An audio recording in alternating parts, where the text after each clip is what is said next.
Welcome back, legends, to episode 8 of Grand Fleet Admiral.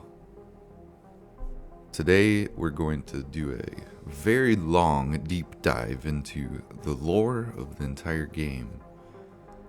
It's going to take quite some time, so my best suggestion is to pull out some models if you have them already and make sure they're primed, and I would just get to painting, and I will take it away from here. And we have the beginning of the game, the prehistory in the 2100s, which is pretty close. It's about 75 years from now. So we all know the things that are going on in our day and age. So let me start, by saying that what happens from here to 2100, it's all anybody's guess. Nobody really knows. So we're going to kind of skip that and lead into 2100 and see what humanity has decided to do. So we start off, and following the Russian Federation's failures in Europe, finds itself on the brink of collapse, with poor demographics and economic stagnation. The People's Republic of China offers a way out in the form of a union. With little other option available, Russia accepts. The Sino-Russian Pact is formed, unifying China's vast population with Russia's abundance of natural gases and other resources. So in 2102, the Pact was driving mass civil unrest in the United States through huge disinformation campaigns during the presidential election. The political unrest within the United States sparked riots and skirmishes in the streets, the likes not seen since the Civil War. With troops deployed in many areas, some cities are completely lost to fires and riots.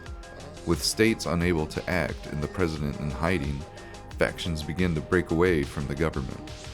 The United States is no more, split into many different individual nations.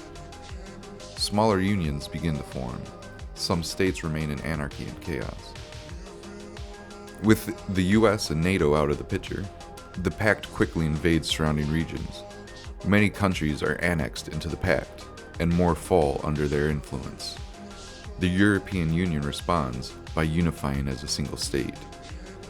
The Khanate Commonwealth also forms, with many of the northern and eastern states that once made up the United States joining.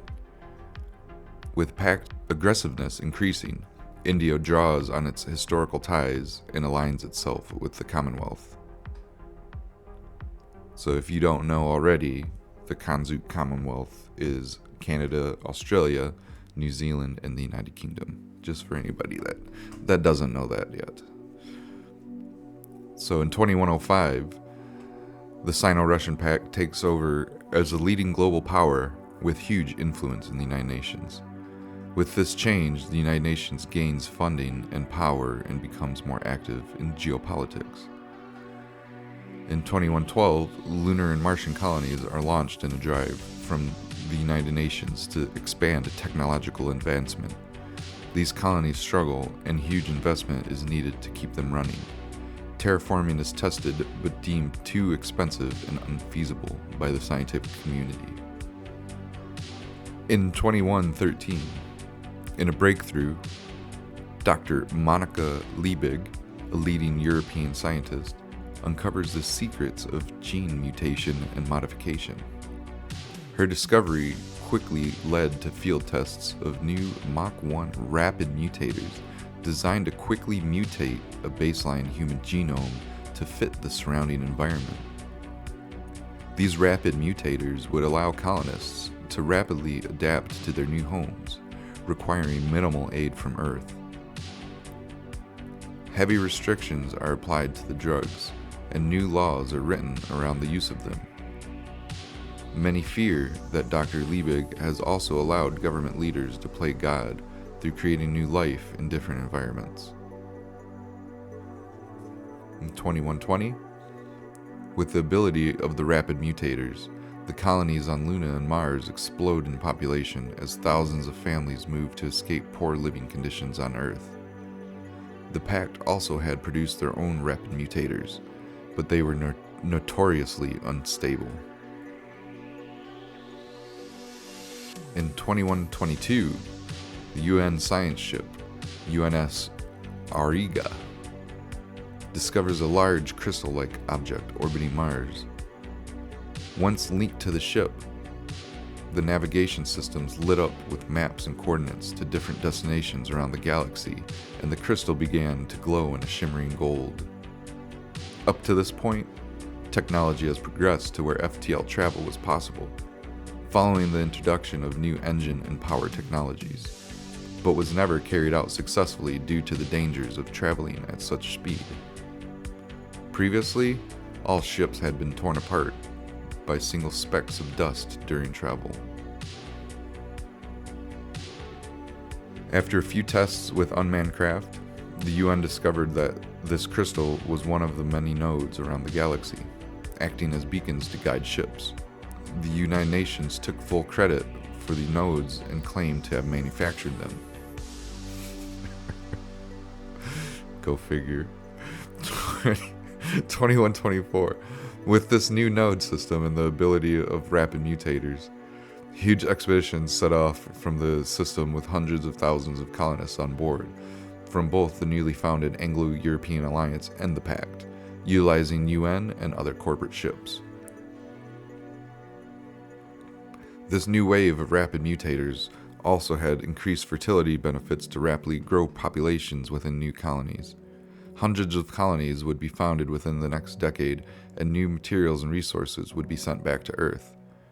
During this age of discovery, humanity would flourish, and the abundance of resources in new colonies would make the Anglo-European Alliance and Sino-Russian Pact extremely wealthy. With new advancements in technology and a drive by the major powers to push space travel even further, ships built in orbit became cheaper to produce and almost rivaled the cost of seafaring ships. In 2140, as colony populations grew into the tens of millions, independence movements began to arise as people felt they were being treated unfairly, extorted for their new planet's natural resources and wealth. Some minor clashes occur in colonies. Many colonies now display visible differences due to their mutations, with dozens of them becoming sexually incompatible with Earthen humans. Many begin to claim they are no longer human. In 2152, 30 years after the initial activation of the node system, all nodes go dark and all colonies are cut off. Travel is no longer possible between the systems. Some colonies are wiped out within months.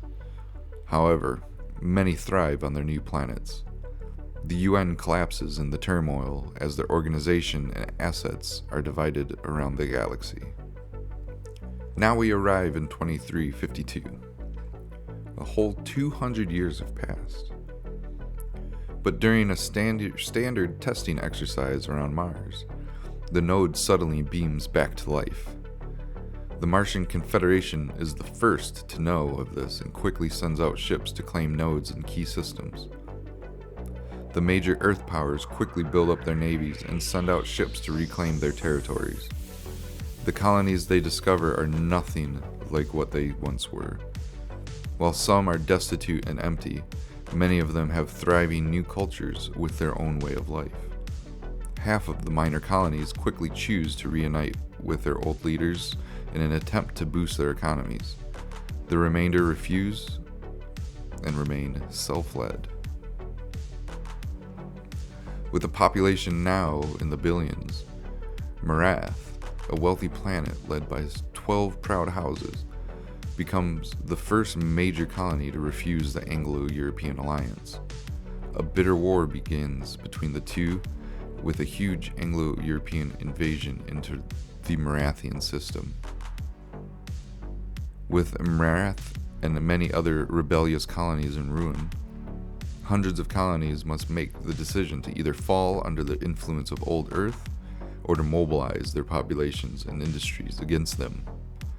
Many leaders see this as a great opportunity for their own expansion, and some major powers have already started to form their own dominions and empires around themselves. So the big question is, what will your nation do to secure its place among the stars in the year 2361? And this is the rest of the core rules that we have already gone over. But you can find this on my website, CobraFleetworks.com. And you can go to About Grand Fleet Admiral. You can download this manual. And you can download the factions book as well, which we will now go over. We have lots of factions to go over today.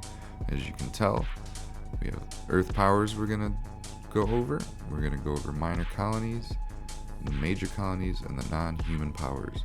But first we're going to go over these 5 Earth powers.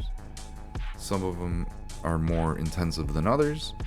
Some of them don't have as much lore written. The community is creating lore as we go, so if there's anything that doesn't have as much, then others, over time, we're going to get all these fleshed out, and everybody's going to have some good stories and everything. And if you want to be part of this, hop on the Discord and join us, and you can, as long as it fits within this realm, you can just send Leggy the information, and he will see if it fits. And when the new updates come out, if your stuff works, I'm sure that it will be added. So without further ado, let's start off with the Anglo-European Alliance. What are the differences between the Alliance and the Pact? There are no differences. It's just a matter of propaganda. They are identical. It's just a question of degree of internal control. And that quote comes from Ambassador Hida Miyamoto of the Empire of the Rising Sun. Rising from the ruins of the failed European Union, the Anglo-European Alliance are the champions of freedom and diversity of Old Urth's culture in the face of unrestrained Sino-Russian aggression. At least this is how they have cast themselves in the centuries since the Alliance's founding. The truth is, like many things, less clear. The Alliance came into existence out of mutual need following the devastating economic fall of the old North American Empire. At the time, the Sino-Russian Pact was aggressively eyeing Europe after the invasion of India, Korea, and various Pacific nations. With the loss of their North American allies, Europe teetered upon the brink of capitulation to the east, but it was not meant to be. The former Union countries found themselves reserves of determination not seen for decades when faced with the demands of culture and political surrender to the Chinese-led pact.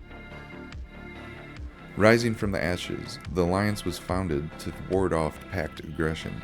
Many held together with the threat of assimilation for the next 40-plus years, despite some very rough times. Today, the alliance is the second greatest economic and military power in the space. Their sphere's influence extends across Earth and the old solar system. With the coming of the node drive, the alliance took the tensions of the ongoing Cold War to the stars, competing directly with the Sino-Russian Pact for numbers of colonies and political influence with newly established independent colonies. Thus, they have maintained a powerful presence both on Old Urth and among the stars.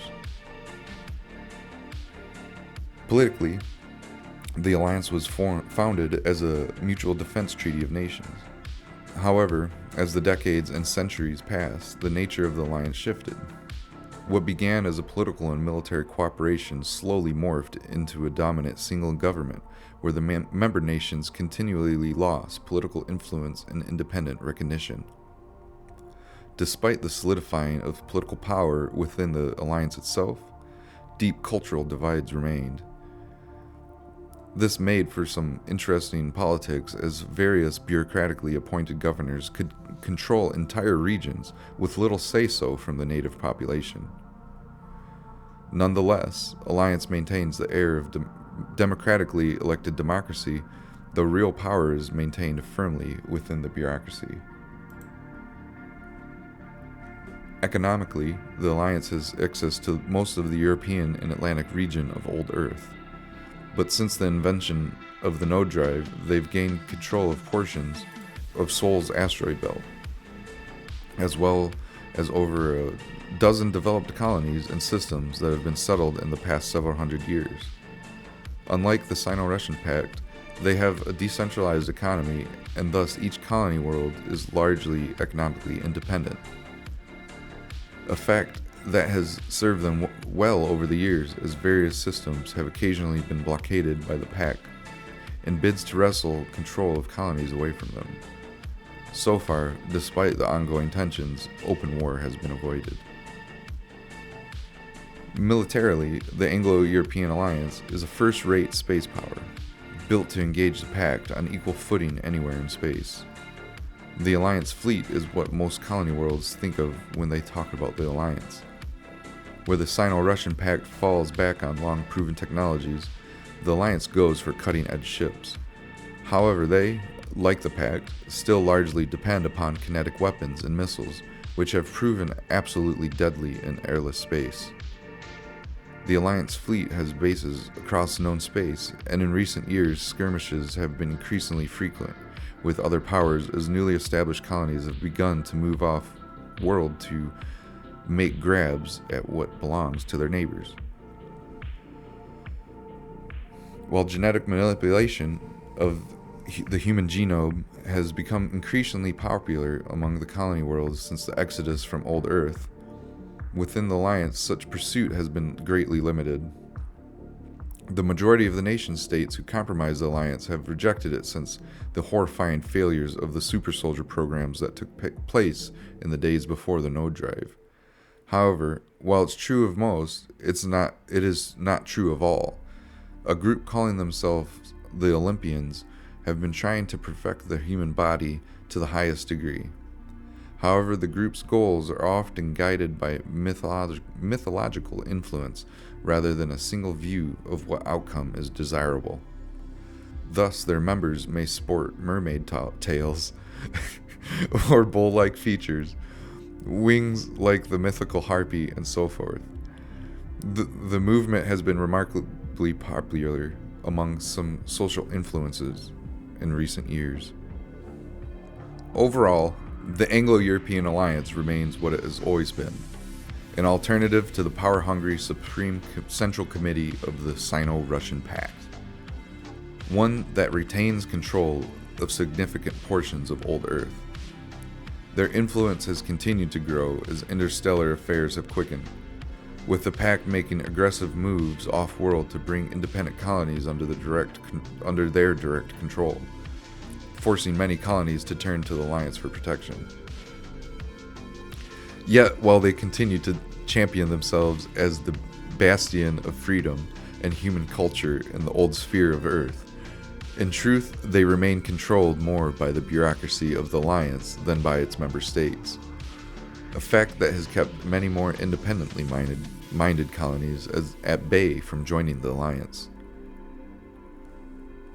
The Anglo-European Alliance is known for its wide use of missiles and also its ability to field and support a strong amount of strike craft. Use your bombers to target and destroy enemy ships, which give bonuses to enemy ADS, such as heavy escorts. Try to overwhelm enemy strike craft early by keeping your carriers close with their strike support bonuses. We have admirals and commanders here.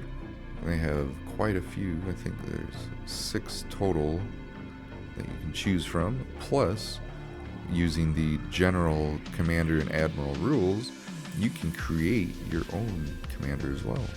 And if you give them any bonuses, just try to not make them overpowered. Make them something that makes sense. And you can take other bonuses and kind of see what they do, and just be fair, But these are the 6 that you can use, and I will start with Admiral Kodoth. Admiral Kodoth is a grizzled veteran of many battles. He's a household name in the Anglo-European Alliance. Originally from the People's Republic of India, Kodoth emigrated to the European Union with intent of service at a young age. He made a name for himself on his first tour as a destroyer XO. When the supply convoy his ship was escorting, heading to assist a humanitarian crisis on Lemmy 6, was ambushed by 8 Merathian raider warships. After his captain was killed in a vicious torpedo attack, Kodoth led his ship against all odds, destroying 3 of the enemy vessels and disabling another before the raiders fled. And he has a torpedo boats, and his fleet gain an extra torpedo. Yikes. Every auxiliary group must contain at least 1 mine layer. He's a legendary commander, 2 skill, 3 morale bonus, 20 points. And Rear Admiral Sienna Pearson has quickly risen up the ranks for the AEA Navy through the war with the Merathians, partly due to the heavy losses inflicted upon the fleet, but also through her tactical acumen and logistics capability. Born into a well-known pacifist diplomat family within the United British Commonwealth, Sienna's parents disowned her when she joined the Navy. 6 weeks into her officer training, they were killed in a Belter terror attack. So much for pacifism, huh? She has refitted docking bays and sector strike force. +2 to strike bays on her ship. Pretty cool skill. Pearson's Admiral. Battle groups may include 2 supercarriers during list building, even if it takes them over the heavy limit. Woo!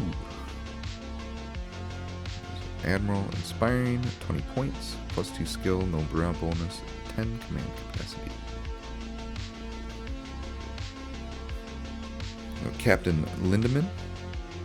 Captain Linus Lindemann has only recently been given command of his own ship. However, the fleet has already seen him achieve some great feats. Born in the European Union within the German sector, he joined the Navy straight out of school. At the top of his class, he found great success in the use of patrol group formations. So he's got the skill Trickster, command your patrol group. When they're shot at, he may choose to enact evasive maneuvers, which gives the enemy ships -2 to shooting at his group until the next activation. However, he receives -2 to shooting until the next activation as well. He's got a +4 skill, +1 morale bonus, 16 points, and he's a commander and can command any ship, but I would put him in a patrol group and escort ships. That would be the best solution for him. Man, that's a pretty good. I like this one. This one's a pretty good one. Commander Winters, rather young but experienced officer. Commander Daniel Winters excelled at the start of his career, earning him the command of his own battle group, and soon had his own patrol fleet. However, after disobeying what he considered illegal orders, he made enemies in high places within the Alliance. His battle group was quietly moved into a more supporting role and out of the public eye. And he's got the skills Against the Grain and Adapted Organization. And those skills are Winters has access to all command actions not chosen by the Admiral, but cannot use any of the chosen abilities. And when you make his battle group, you have to make it a support battle group that has the ship requirements of a combat battle group. So that is important when you're making a fleet with him. And he's inspiring, +2 skill, +2 morale, 8 command capacity, cost 10 points. Next we have Isabella Strahovski. Hope I said that right. Given a commission in the fleet through her expertise in the field of advanced space communications, Isabella is first an engineer and second a fleet officer. She has developed a new way of using electronic warfare ships to boost targeting systems within the fleet. And every time Isabella's EW ship does an EW ability, every other EW ship from other battle groups can use that ability on a roll of 7+ per battle group as if they had just used it. They can also use their own abilities when they activate. So that is a big one there. But she has -1 skill, 6 command capacity, no morale bonus, and costs a whopping 20 points. But she is one of the commanders in the 117th Shadow Falcons fleet that you can find at CobraFleetworks.com. And last but not least, we have Captain Basson. Captain Gerard Basson has carved a niche for himself through his innovative use of light carriers. Renowned for his forward-thinking approach to modern space warfare, Captain Basson employs those agile carriers to scout and patrol ahead of the fleet, effectively extending the reach of his forces across the vast expanse of the battlespace.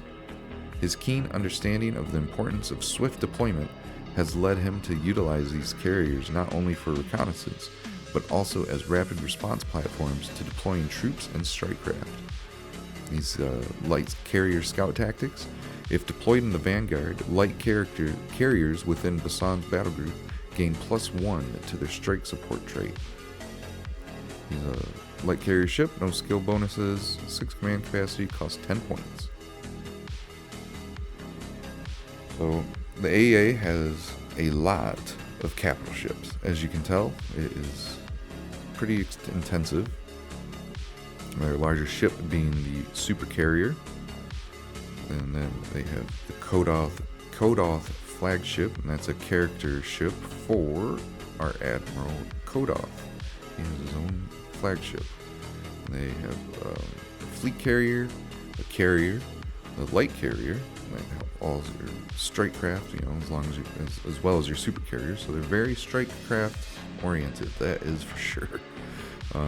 Battleships, heavy cruisers, battle cruisers, missile cruisers, cruisers, and light cruisers, and they also have upgrades that you can apply as well. Support ships, pretty extensive list as well for the AEA, with electronic warfare ships as one of their standalones with EW2 abilities, which is pretty decent compared to other factions. Most of their electronic warfare ships have EW1. Assault ships, you have mine layers, lancers, torpedo boats, heavy destroyers, and destroyers. The destroyers can upgrade with assault bays so you can bring more troops. And then you have your escort ships, pretty good with ADS, except for the attack boats. They do not have ADS, but they have +1 ADS upgrade to the frigates, so you can get +2 ADS with the frigates. So if anybody wonders why I like frigates, this is the reason why. And their weapons, they use kinetic guns and Mac cannons, Anglo missile pods, and torpedoes. Eurofighters, Stuka dive bombers, coordinate interceptors, and dropships to haul around their light, regular, shock, and power armor companies. Their faction traits, you have node engineers. After deployment, but before the first turn, vanguard fleets can move once up to their maximum thrust. So before you move, you can move your vanguard fleets. Pretty good trait there.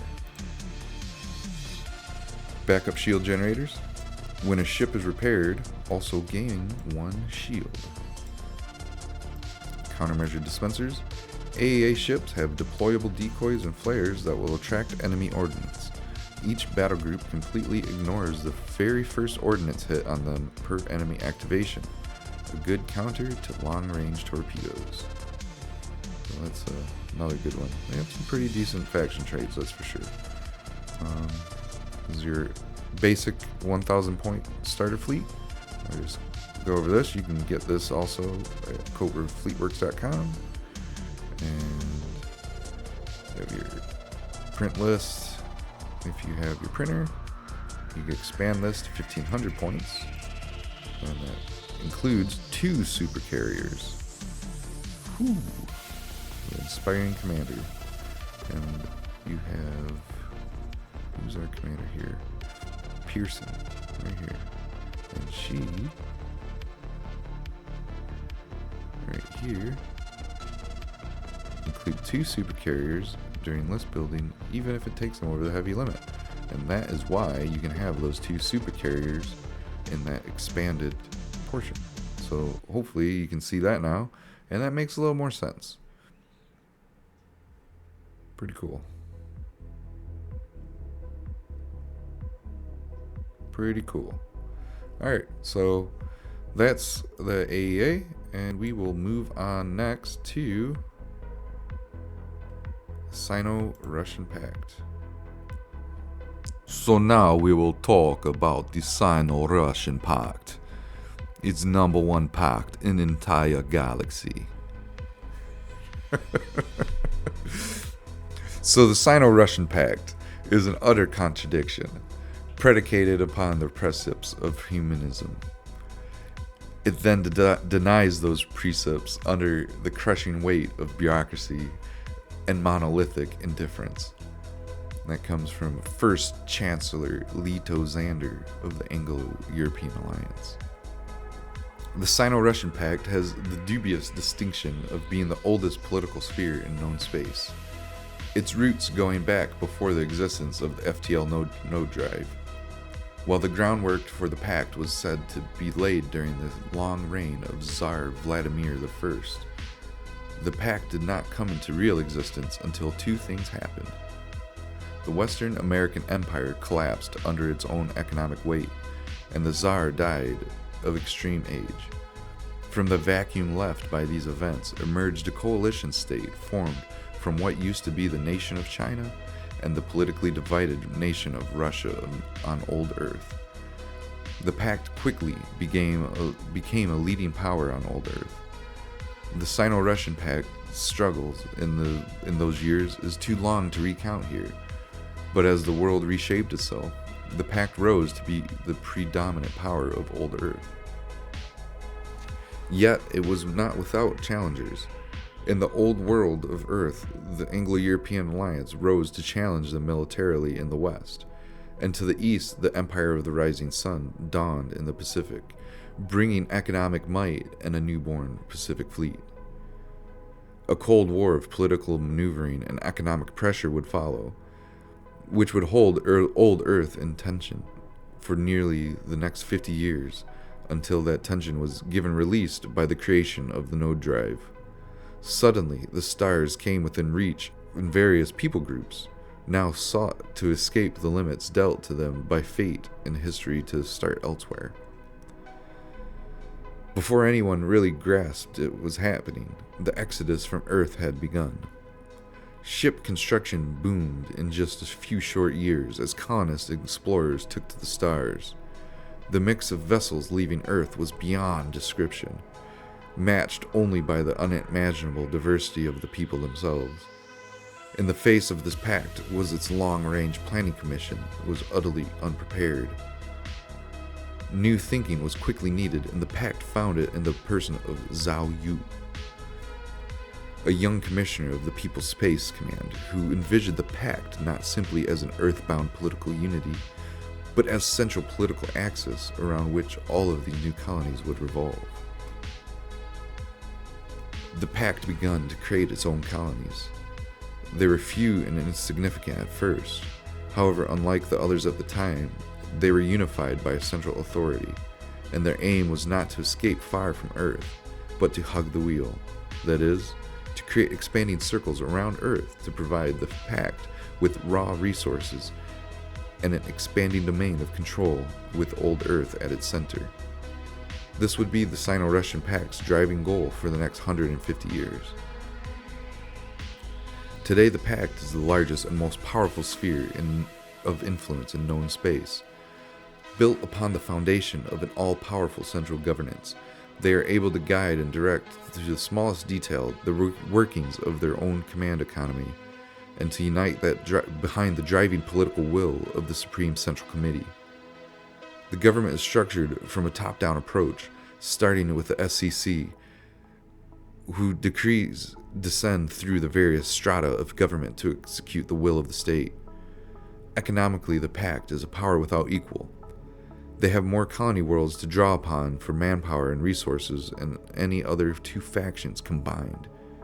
However, over-centralization has continued to cause illness on the outer colony worlds, with the majority of the manufacturing being done either on Earth or one of the original colony worlds in the first ring of expansion. There is considerable delay in getting goods shipped from the central worlds to the outer worlds. Nonetheless, all Pact citizens understand the need for reliance upon and obedience to central authority.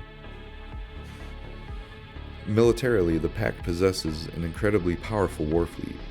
While the technology of the Pact's might not be as cutting edge as some, it is built, time-proven, and reliable systems and weapons developed over a 200-year period. The majority of these weapons being non-energy-based kinetic killers that can strike at great range, the Mat Cannon being the apex of such weapons as such forms the main battery of most Sino-Russian Pact warships. When unified for battle, the Pact can deploy ships of all classes and in great numbers. This has rightly made them one of the most feared forces in known space. While the Pact was one of the early pioneers of hyper-evolutionary DNA reconstruction, also known as the pill, they never applied it anywhere as broadly or as radically as many of the colony worlds who were founded so far from Earth. Once the initial race to produce the perfect super soldiers ended in utter disaster, the Pact reduced its interest in DNA reconstruction solely to athletic performance and improved health. The idea being to produce a population that was healthier for reduced medical costs and better end-of-life quality, which translated into longer working years for their population. Today, the Sino-Russian Pact has come to a great crossroads. For its entire history, its ethnic Chinese population has held the majority of political power on the SCC.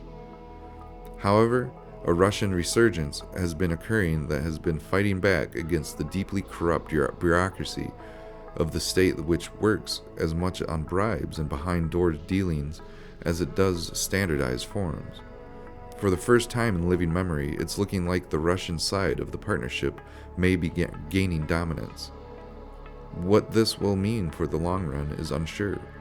Despite all appearances of monolithic outward power, the Pact is internally deeply divided, and it may just be a sign of the end of an era. And those embedded within the power structure do not welcome a change in the status quo. So the Sino-Russian Pact, they're a well-founded faction with resilient ships. Consider a gunboat composition using their powerful long-range mat cannons to pick apart your opponent's battle groups, or utilize their excellent strike craft projection via their supercarriers and blot out the sun with swarms of bombers. If you have enough points, that is. So they also have some quite a bit here, as you can tell. 12 commanders. So this is going to take a little bit longer. We got some ships down there. Pretty extensive list, just like AE8. But after this, the lists won't be as big. These are the two main factions of the game. So we have Admiral Meng Xingyi. Meng Xingyi has a long and arduous career. Born in the Hunshuan province, Meng's family did not have a background in the Navy. However, after his national service, Meng decided to stay within the fleet. While not known for his talent, Admiral Meng's career is one of hardships, determination, and experience.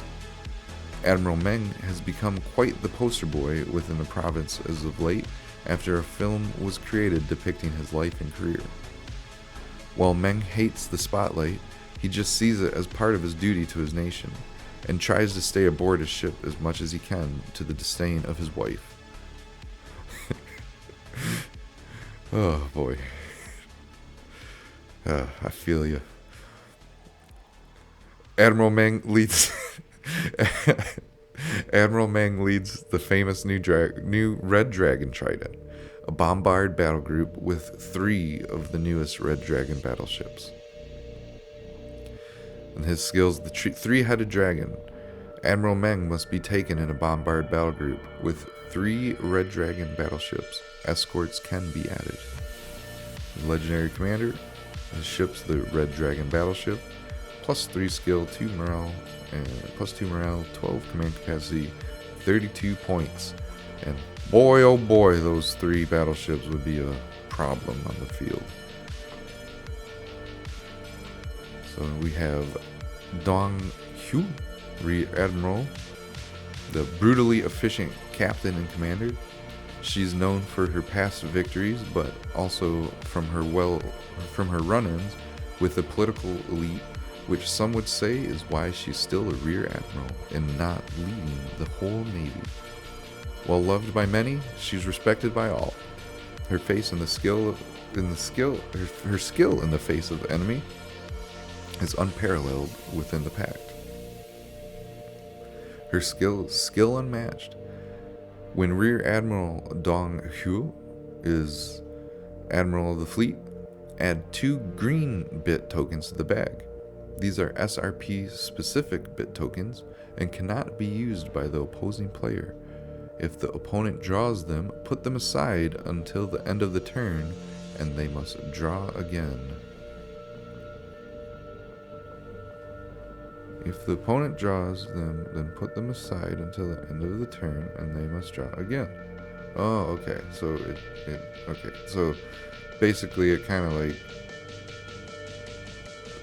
you don't have the. Okay. I see how this works.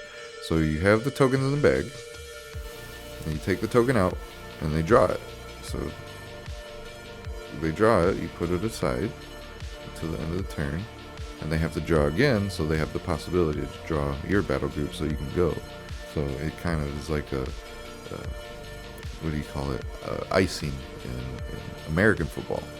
You ice the kicker, and you have to do it again. And hopefully you draw your battle group if you're playing the 1-bag system. So some of these, so that's one thing that I have to actually add. Some of these are for specifically the 1-bag system. So if you use the 2-bag system, it kind of nullifies that. So when you're playing and you see you're using a commander that is using something with a 1-bag and you're using a 2-bag system, you want to kind of modify the rules, make it, all of this is flexible.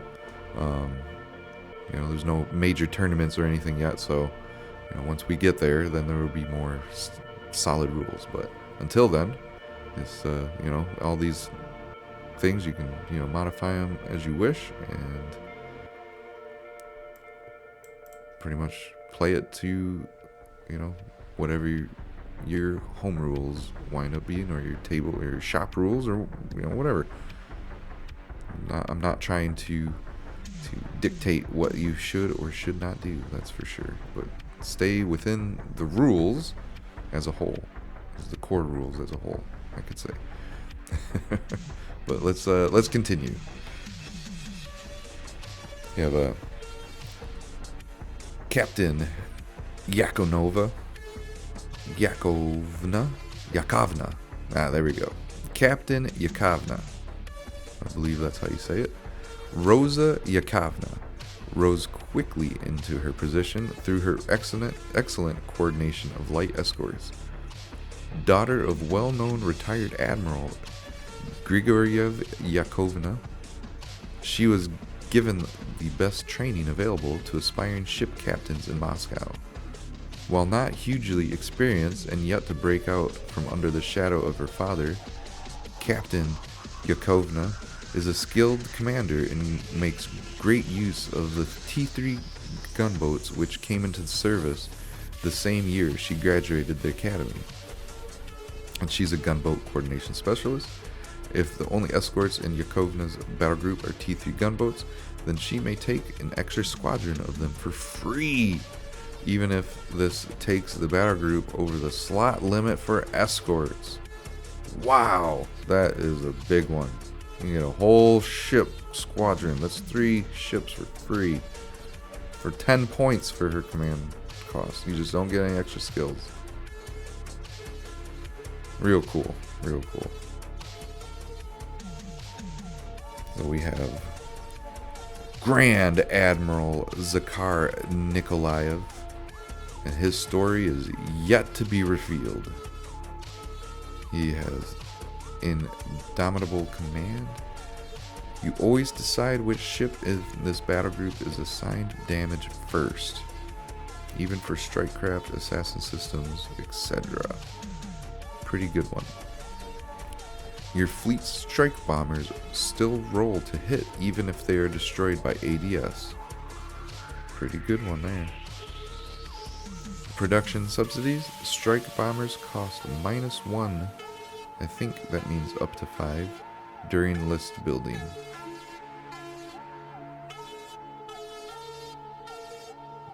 He's a legendary commander. His ship is the Super Carrier. He's got +3 skills and 2 morale bonus. It costs 55 points. That's a lot of points. I don't think he's going to be in any 1,000 point fleets, that's for sure. Alright, next we have Captain Luo Ting. Captain Luo Ting has earned widespread acclaim for her extraordinary skill in orchestrating a unique defensive strategy. Captain Lu employs a dynamic and innovative approach to naval warfare by strategically cycling her ships, ensuring that incoming enemy fire is dispersed evenly across her battle group. This distinctive maneuver mitigates the impact of targeted attacks, but requires extensive thought, which has often stopped Lu from initiating other commands. So her skill is ship cycling. Every 3 damage taken to Lu's battle group, the target ship is changed to another based on owner's choice. She's a commander. Any ship, -3 skill, costs 20 points, 8 command capacity.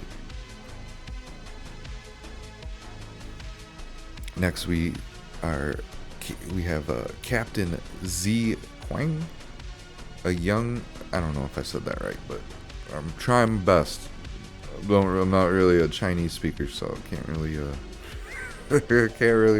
do that the best. So let's see. A young strategist, Z Huang has earned a reputation as a skilled tactician with her innovative and daring use of well-placed minefields to disrupt and cripple enemy battle groups. Captain Z employs a combination of traditional naval warfare tactics and cutting-edge technology to deploy vast minefields strategically, creating lethal barriers that adversaries find nearly impossible to navigate. Her expertise lies not only in the meticulous placement of these minefields, but also in timing their activation with precision, catching unsuspecting enemy vessels off guard. Her skills, the Field of Death. Mine layers within Z's battle group can place mines up to 12 inches away from her ship, as long as they are not placed within 6 inches of an enemy battle group. Competent commander. Her ship is the mine layer ship, +1 skill, 6 command capacity, and 15 points. Next, we have Rear Admiral Vlasova, who is the Admiral of the 1,000-point Wolf Hunter battle group, the 77th Wolf Hunters. You can find that at Kobra, fleetworks.com. She is a veteran of the Pact war machine. Vlasova has slowly risen through the ranks of dogged determination. While she is no stranger to large fleet action, she has spent most of her career on the flanks of engagements and has a knack for pinning down evasive enemy units. And her skill is the Wolf Hunter. This battle group has +2 shooting against patrol and picket battle groups. She's an inspiring admiral or commander and can pilot any capital ship with a skill +2, 2 morale bonus, and 9 command capacity, costs 25 points. Next we have Captain Chenlovsky. Only a year out of the academy, Chenlovsky made a name for herself when she ambushed a heavy Hemina detachment near the Cygnus Spur. In the space of 2 precise volleys, her battlecruiser strike group crippled 2 battleships and destroyed their escorts. Her skills are Still Waters and the T3 Doctrine. This battle group for Still Waters gains +1 to shooting against battle groups that have lower maximum thrust. T3 Doctrine, the battle group may only contain T3 ships. She's a confident commander with a T3 battlecruiser, +1 skill, no morale bonus, 7 command capacity, costs 15 points. Captain Romanov. Even under the baleful eye of the Central Committee, there are those who carry the light of the Orthodox faith in their hearts. Gregory Romanov is such a soul, whose devotion is carried close in his every battle, a prayer on his lips before the guns fire. He is a confessor. Once per game, before you roll for a special command order, you can decide to automatically pass that roll. He's a confident commander, can command any ship with +1 skill, and command capacity is 6 with 15 points for his cost. And our last 3, I believe, is Admiral Zhu Zihang, known for making bold and audacious tactical decisions. Admiral Zhu Zihang instills a sense of both awe and trepidation within the naval ranks. His aggressive approach to warfare has yielded victories that have become legendary, solidifying his status as a no-nonsense leader whose presence alone can shift the dynamics of any battle space. Feared by his adversaries, and even by his own officers, Admiral Zhu is a relentless strategist who thrives in the heat of naval warfare. His reputation as a fierce and unrelenting leader stems from his unwavering commitment to victory and an innate ability to push his forces beyond conventional limits. It has the heart of a lion. Critically damaged ships in Zhu's battle group always hit with their weapon systems. No roll is needed. He commands the Red Dragon battleship. He's an admiral, inspiring commander with +2 skill and +2 morale bonus, 12 command capacity, and costs 20 points. We have Captain Karol Alexandrov. He has a story that has to be revealed. His skill is Trust but Verify. This battle group does not receive shooting penalties from asteroid fields or nebulas, which he is also in the Wolf Hunter's fleet, because I believe that as a torpedo group commander, he will be good to be able to hide behind asteroid fields and be able to shoot torpedoes through to other battle groups on the other side and not receive any penalties for that as well.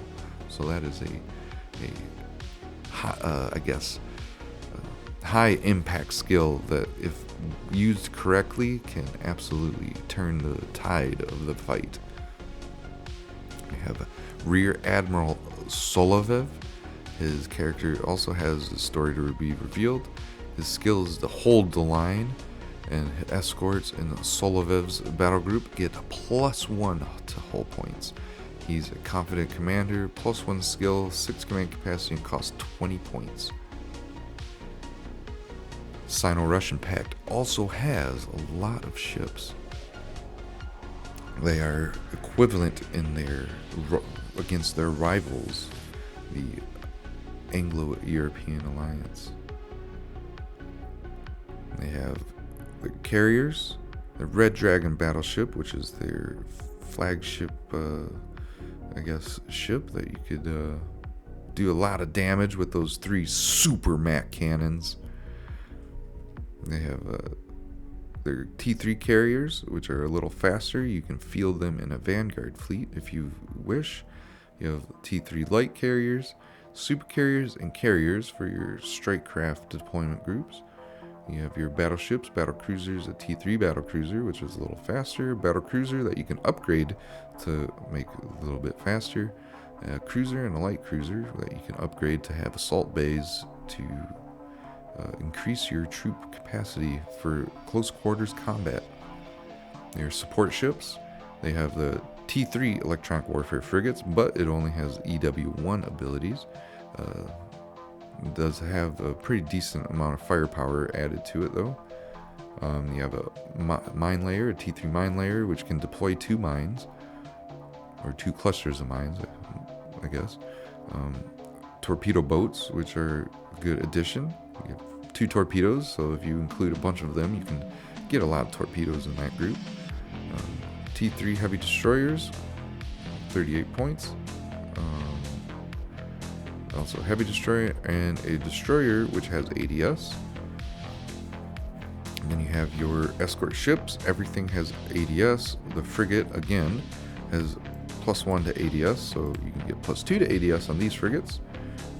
Missile pods, MAC cannons, primarily on the escort ships. Their weapons is their super MAC cannon, MAC cannons, gun battery, missile pods, and torpedoes.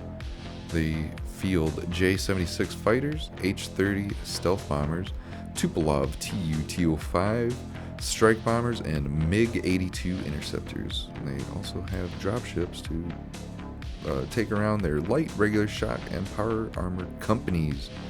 Their faction traits, they have power struggle.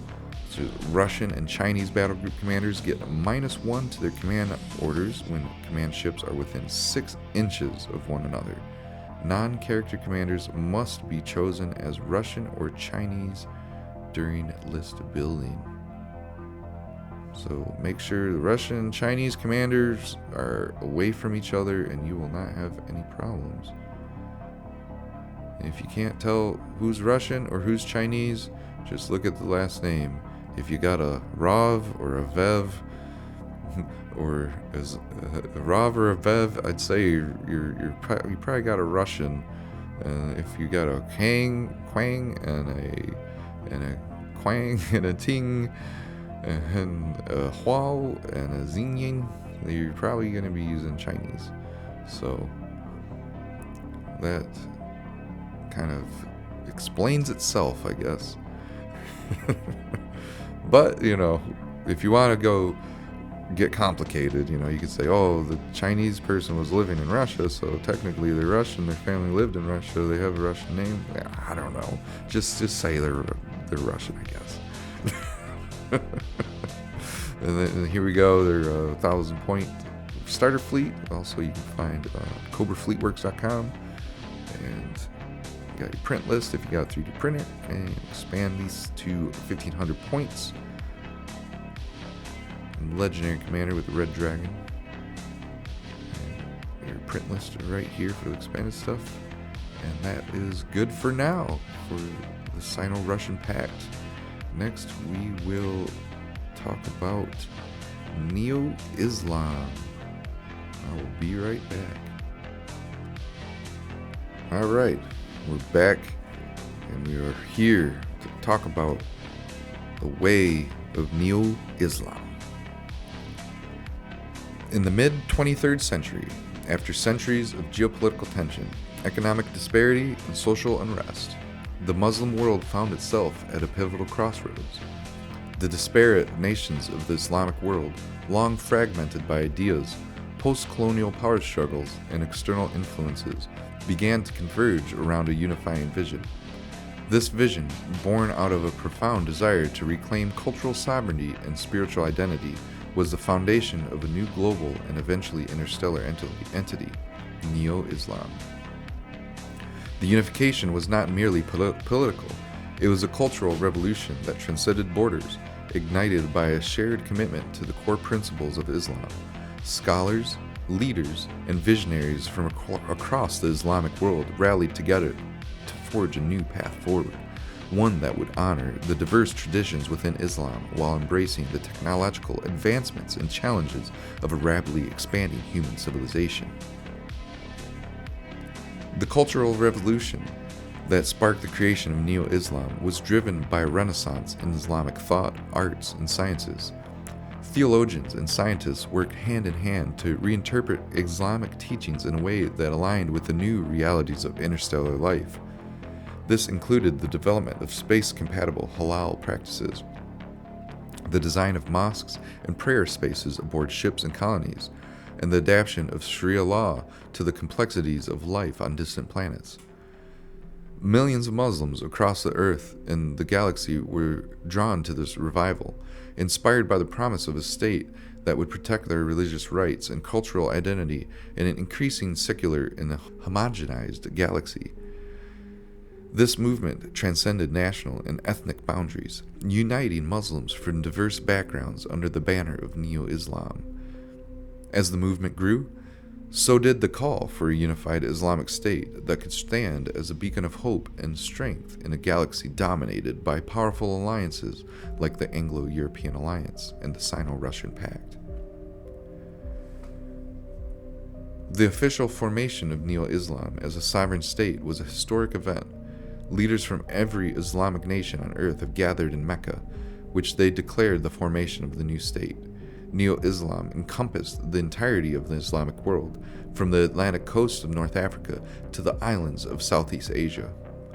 The state was governed by a council of imams, scholars, and technocrats, ensuring that both spiritual and temporal needs were met. Neo-Islam's constitution enshrined the principles of conservatism, justice, and compassion as outlined in the Quran, while also establishing an economically progressive framework for governance that embraced technological innovation and interstellar exploration. As Earth entered an era of interstellar colonization, Neo-Islam saw an opportunity to expand its influence beyond its home planet. The state began to offer an alternative to the minor colony planets once under the control of the Anglo-European Alliance and the Sino-Russian Pact. Neo-Islam's message was simple: join us, adopt the faith, and receive the full support of the Neo-Islamic state. This offer was incredibly attractive to many colony worlds that have been neglected or exploited by their former patrons. Neo-Islam promised not only financial and military support, but also a sense of purpose and identity in a galaxy that often seemed chaotic and unwelcoming. The state sent missionaries, engineers, and educators to these worlds, helping them develop their infrastructure and integrate into the Neo-Islam community. The rapid expansion of Neo-Islam's influence soon caught the attention of the galaxy's major powers.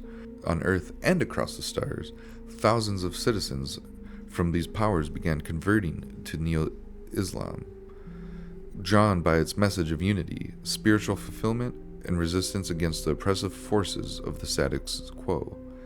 The faith became a symbol of defiance and hope for those who felt disenfranchised or marginalized by the dominant galactic order.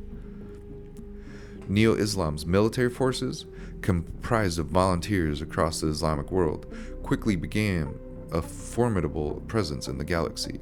Their fleets, adorned with the crescent and star, patrolled the space lanes, offering protection to those under Neo-Islam banner and challenging any who would threaten the new state. The economy of Neo-Islam also flourished, fueled by the resources of its vast territory and the dedication of its people. Despite its rapid growth, Neo-Islam faced significant challenges. The established powers of the galaxy viewed with the new state with suspicion and, in some cases, outright hostility. Diplomatic tensions ran high, and the threat of war loomed over many of Neo-Islam's expansion efforts. Internally, the state had to balance the diverse traditions of it and interpretations of Islam within its borders, ensuring that unity did not come at the expense of cultural richness. The state also lacked the naval history and infrastructure which its rivals shared. However, the leaders of Neo-Islam remained steadfast in their belief that they were building something greater than a mere political entity. They envisioned Neo-Islam as a beacon of light in this galaxy shrouded in darkness, a place where the faithful could live in peace and prosperity while remaining true to their beliefs. As the chaos of the node network's reactivation began to ease, Neo-Islam stands at the forefront of a new era in human history. Its influence continues to spread, its message resonating with millions, and its place among the galaxy's great powers seeming all but assured. The story of Neo-Islam is far from over, and its future holds the promise of both great triumphs and daunting challenges as it strives to fulfill its divine mission in the stars. In a little note, message resonating with millions, I would expect that honestly to be billions because, of the much grander scale. Just a little note in my mind when I think of everything, in this game. I see it, we're billions, it's not millions. I know a lot of people probably died during the node collapse, but there's still, I'm pretty sure billions and billions of humans in these colonies. So let's move on to the leaders. They have three. Admiral Ali al-Samir. His story is yet to be written. He's a Sheikh of the Stars. When one of the battle groups loses one or more ships, you may activate it after the current enemy battle group if it has not already activated this turn. So remove the battle group token from the bag when you do this and skip your draw. When one of your groups loses one of their ships, okay, you may activate it after the current enemy battle group if it's not already activated this turn. Aha, okay, I gotcha. That's a pretty cool one. This Admiral, Shakur bin Hozan, he is in one of the fleets that I have created on CobraFleetworks.com. I am actually pulling this up right now, and I will show you the fleet, because this is what I'm talking about.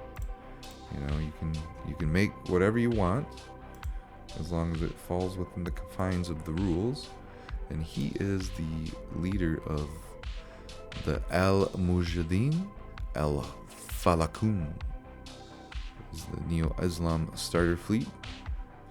As you can tell, he's got his own story. I've been writing myself, which I need to have Leggy look over.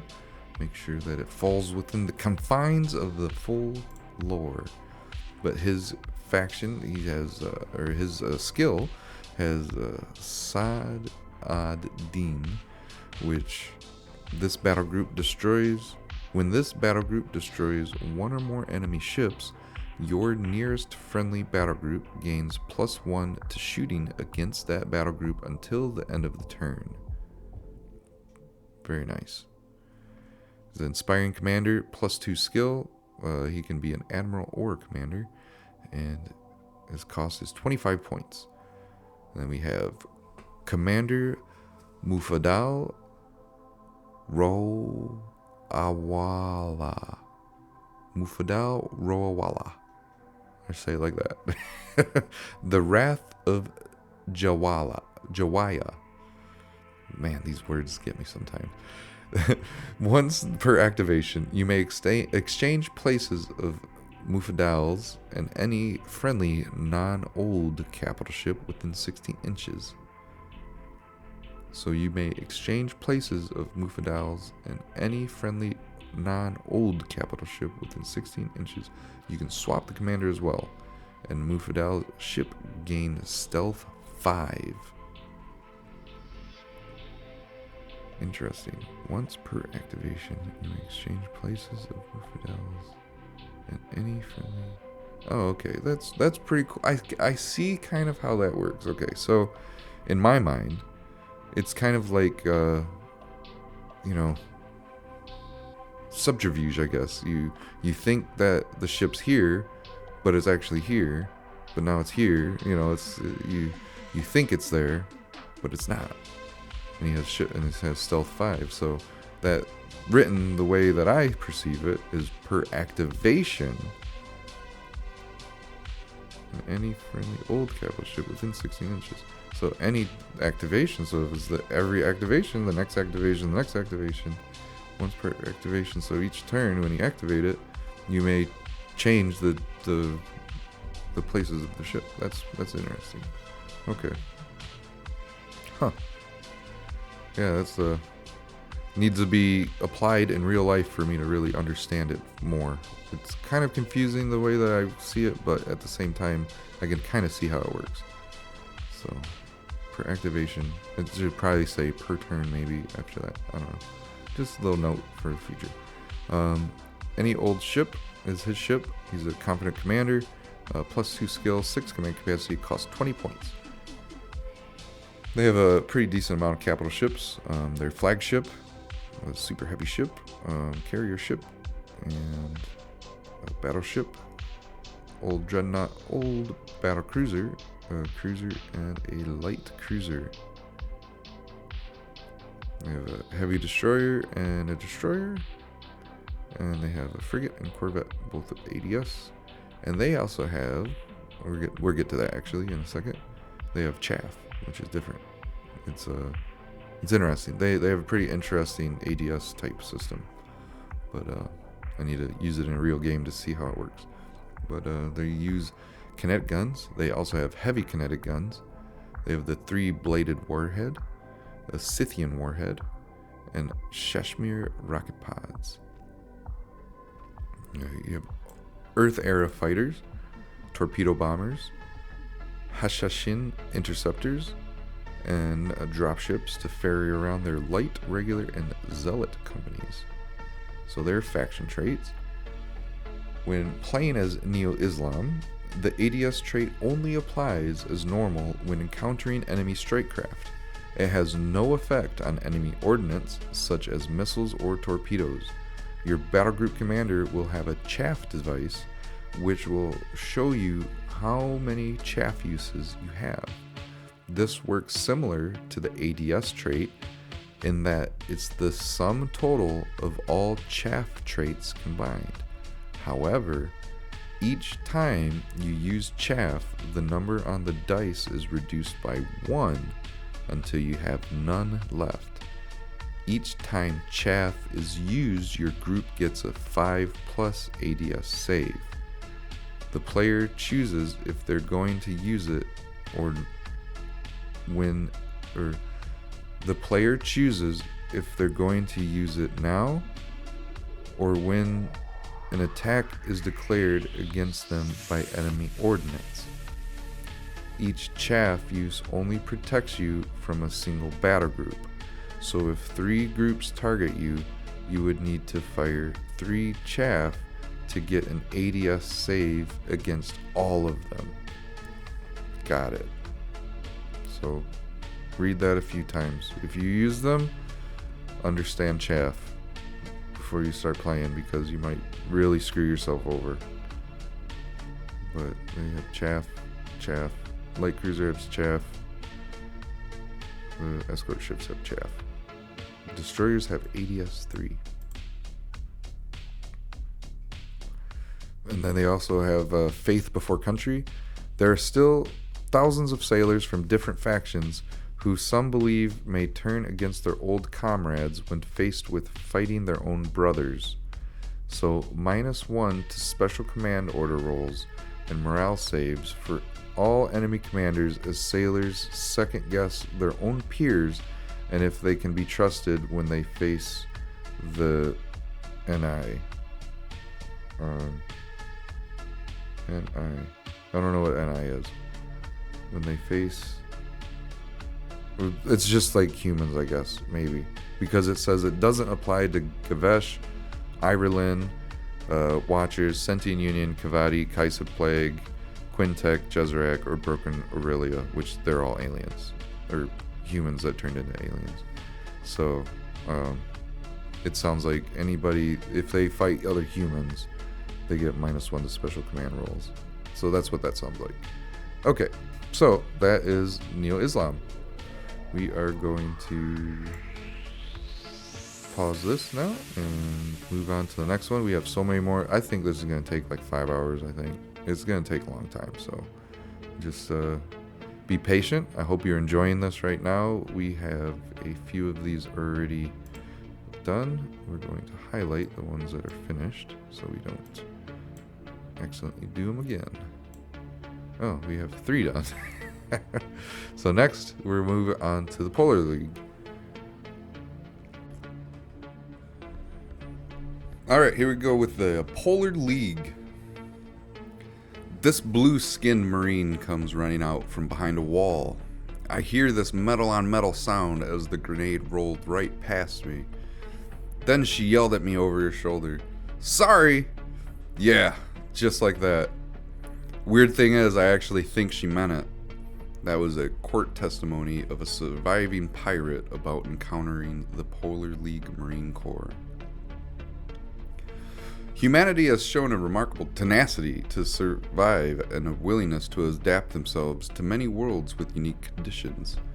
However, the far-off peoples of the Polar League has adapted themselves to some of the most extreme conditions to be found anywhere among the human worlds. Locating to the galactic north, the League occupies many minor colonies on various ice worlds and frozen moons over a small volume of space.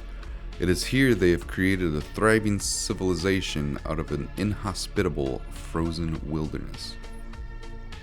The League is unique in that it originated from a single colony ship that left Earth during the Great Exodus. Hailing from the far northern remains, Alaska, and the territory of Canada, both part of the former North American Empire, they were too distant to receive help from the Anglo-European Alliance, like most of the former empire. The colonists eked out a meager existence in the colder northern territories, maintaining an independent spirit that would eventually see them strike out from Earth during the first wave of migration. However, their journey from Earth did not take them to a new paradise as hoped, but rather to an inhospitable region of space, devoid of any easily habitable worlds. Low on fuel and suffering from mechanical breakdowns, the colony ship stopped off on a barely habitable planet to mine for fuel and enough raw resources to fabricate replacement parts. It was here the first outpost was planted. They then continued exploration of that area of space, which would see them again and again deposit little outposts on various worlds to collect much needed resources for their ship before moving on. Eventually, with most of the colonists already having landed upon some world to supply the ship, a halt was called to further exploration, and the few remaining colonists departed for one of these many minor outposts. This was the beginning of the League. The League has managed to survive into the present day, thanks in no small part to the tremendous tenacity of its people. Although the League is far from a united political entity, its people share close bonds forged through survival and mutual history. As a people, they are as diverse as one could imagine, yet culturally they are remarkably similar. Visitors to the isolated worlds have been surprised by the incredible politeness of its people and their generosity, especially in the face of the scarcity of some resources. Economically, the League has little outside trade to date, mostly due to its isolated location in space. However, that region of space is rich in metals and crystals, which have seen heavy mining. However, it's food that remains its scarcest supply. The Arctic temperatures of their worlds, each with their own unique and often bizarre ecology, have kept any single world from being able to sustain a large population, unlike other colonies. Nonetheless, due to the sheer number of scattered settlements, they have managed to feed their slowly growing populations for centuries. Yet there's never enough, and thus the League has focused mainly on acquiring food imports and geoship technology in exchange for resources they mine.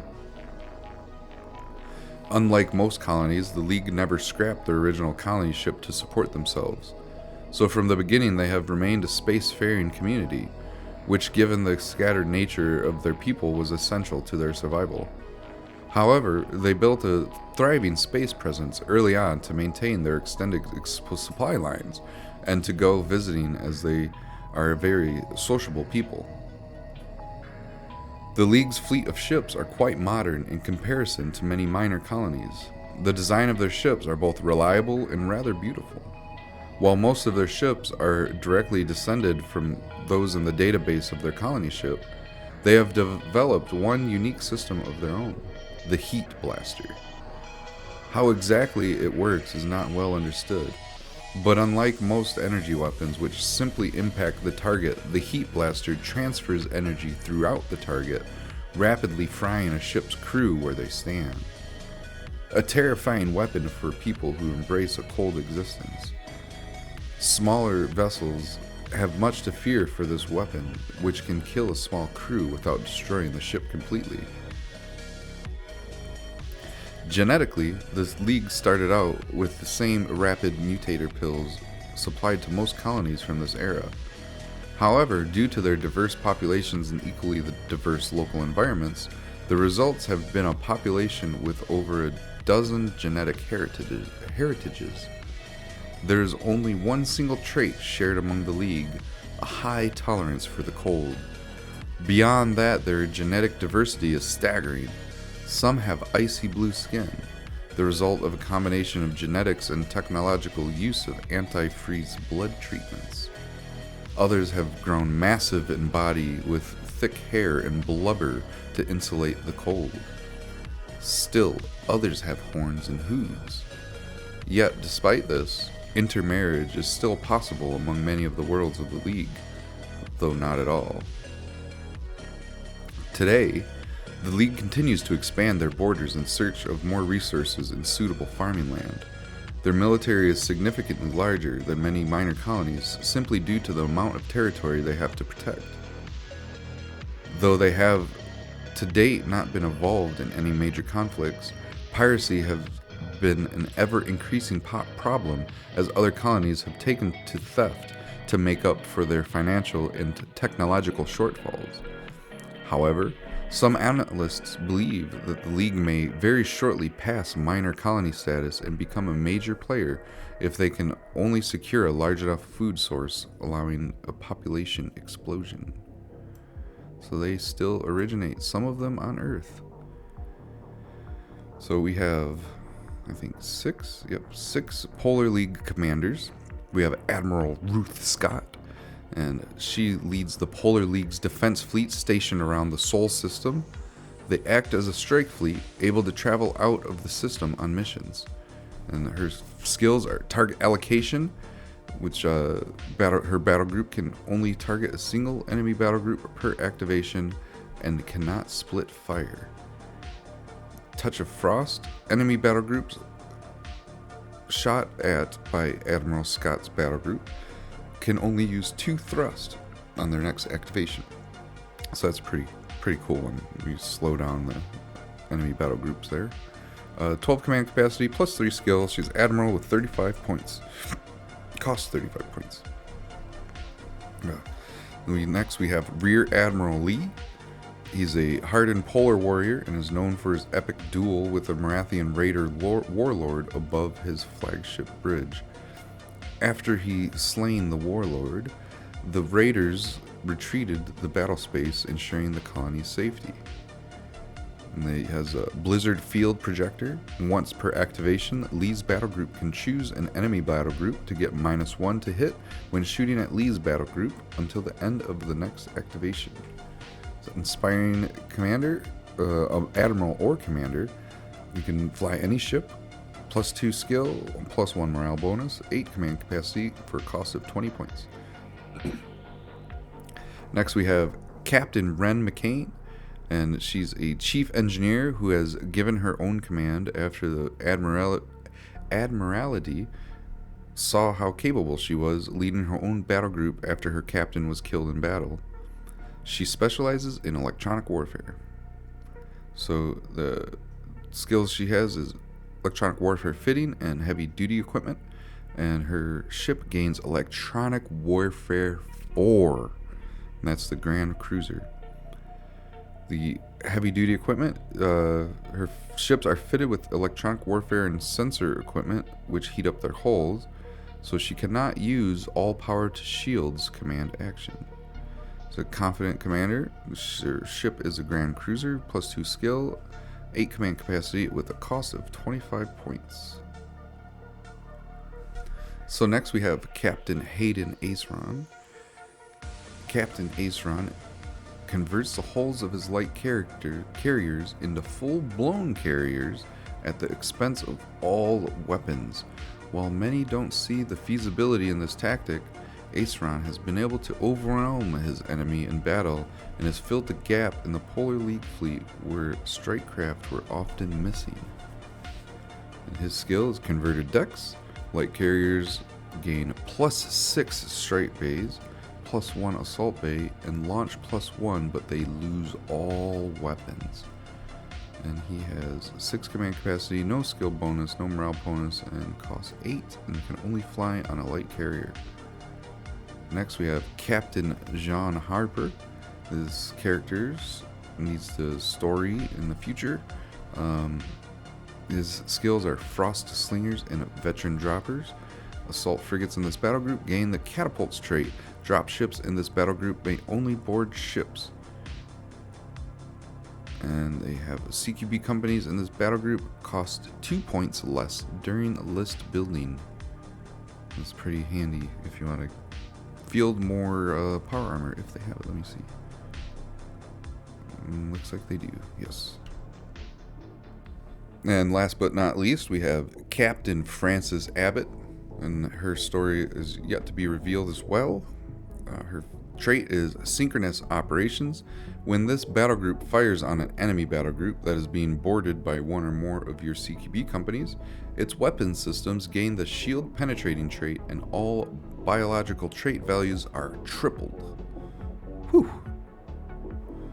So, yeah, wow, that's pretty good. It's weapon systems. Yeah, that's a pretty decent trait there. She's a commander with +1 skill and 10 points cost. They have 3 capital ships. They're a little light on the ships, but they are very powerful. Their Grand Cruiser is their most powerful ship with the +7 deflector shields and Mine Layer 1. +4 strike bay upgrade, which pretty decent there. And you got your light carriers. See how they're a little light on the carrier department. You can add +2 strike bays, which will give you 5. So if you have 2 light carriers, they have at least 10 strike craft still. So it's just they're a little light in the assault bay, where the assault frigates come into play. Your support ships, I got torpedo destroyers, scouts, attack ships, and lancer frigates. You can add an assault bay on these destroyers as well. And then the frigates, once again, +1 ADS, so you can do 2 ADS. And you have the assault frigate with 2 assault bays and ADS, and the corvette with just ADS and 1 missile and 1 light heat blaster, but only cost 15 points. So if you need them, you can use them. So the weapons that they have is the light heat blaster, the heavy heat blaster, the thermal lance, light torpedoes, and conventional missiles. They field narwhal fighters, Ursa bombers, blizzard interceptors, and drop ships that can hold the light, regular, shock, and power armor companies. Their faction bonuses, they have power hungry targeting systems, which gives them -1 to enemy speed modifier when shooting. Then they have efficient shielding. Due to the ship's super low temperature, the shield drives are much more efficient.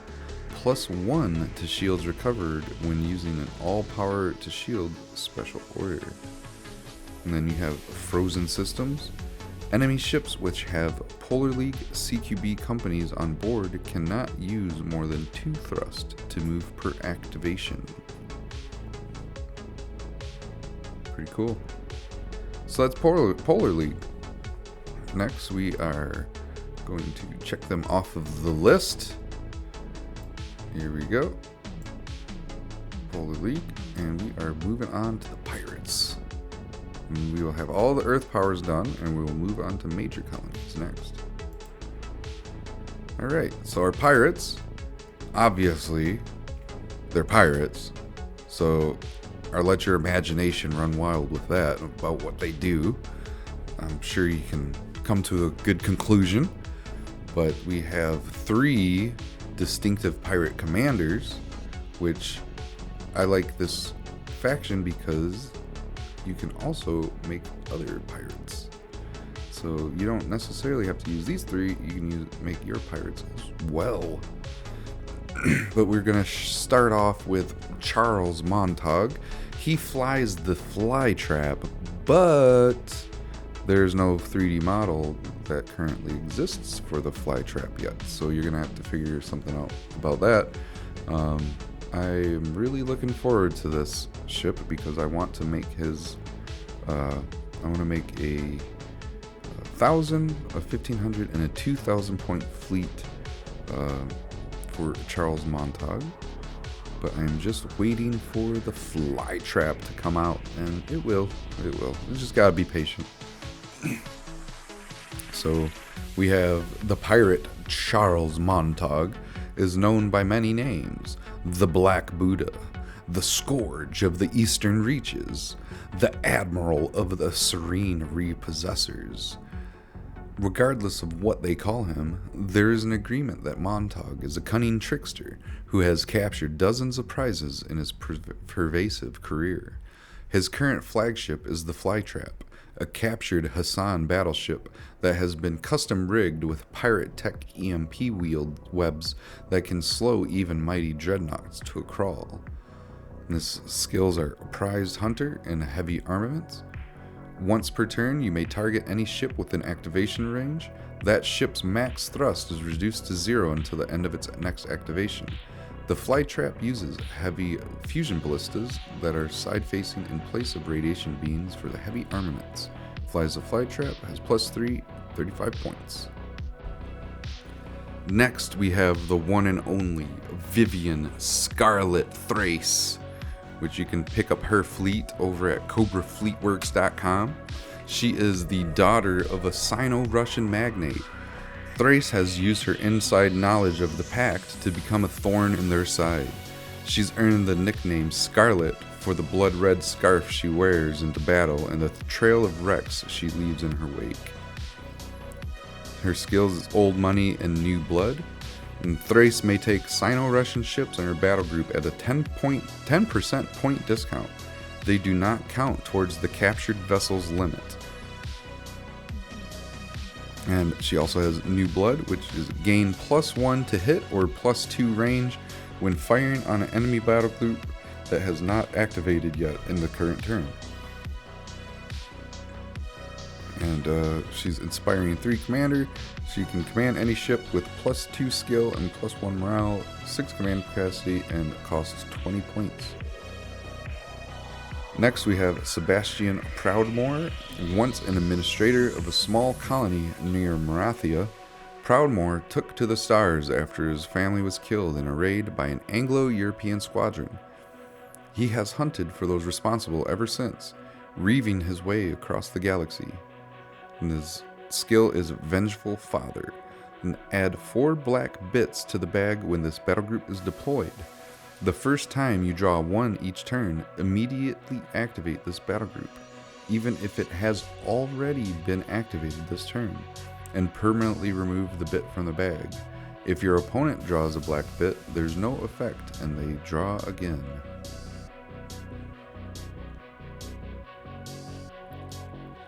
So we have Commander Confident 2. He's an Admiral or Commander. Commands any ship +2 skill, -2 skill for morale, and 6 command capacity at a cost of 25 points.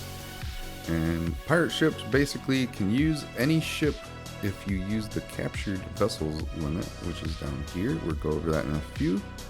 But this is their main ships that actually have 3D models. And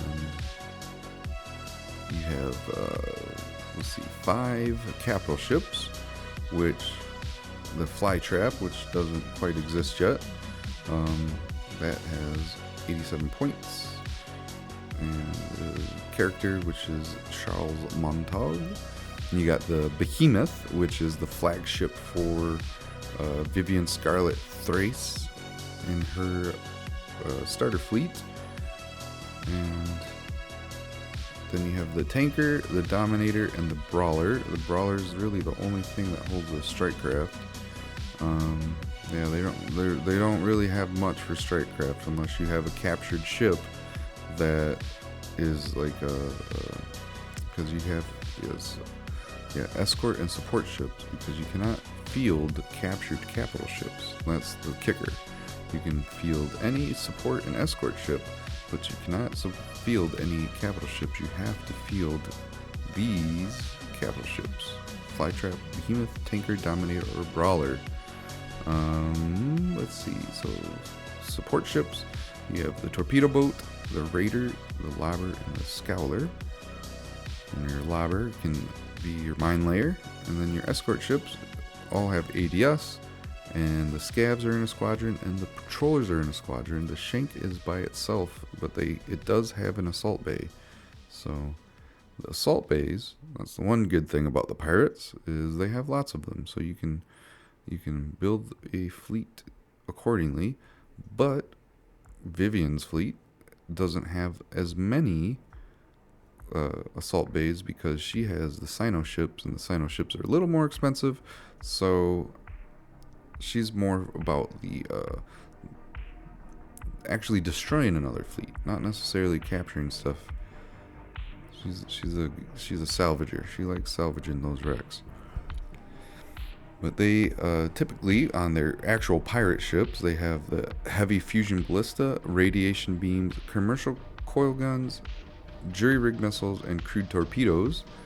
Radiation beams can turn into heavy fusion ballistas using this heavy armaments faction trait or admiral trait for Charles Montague.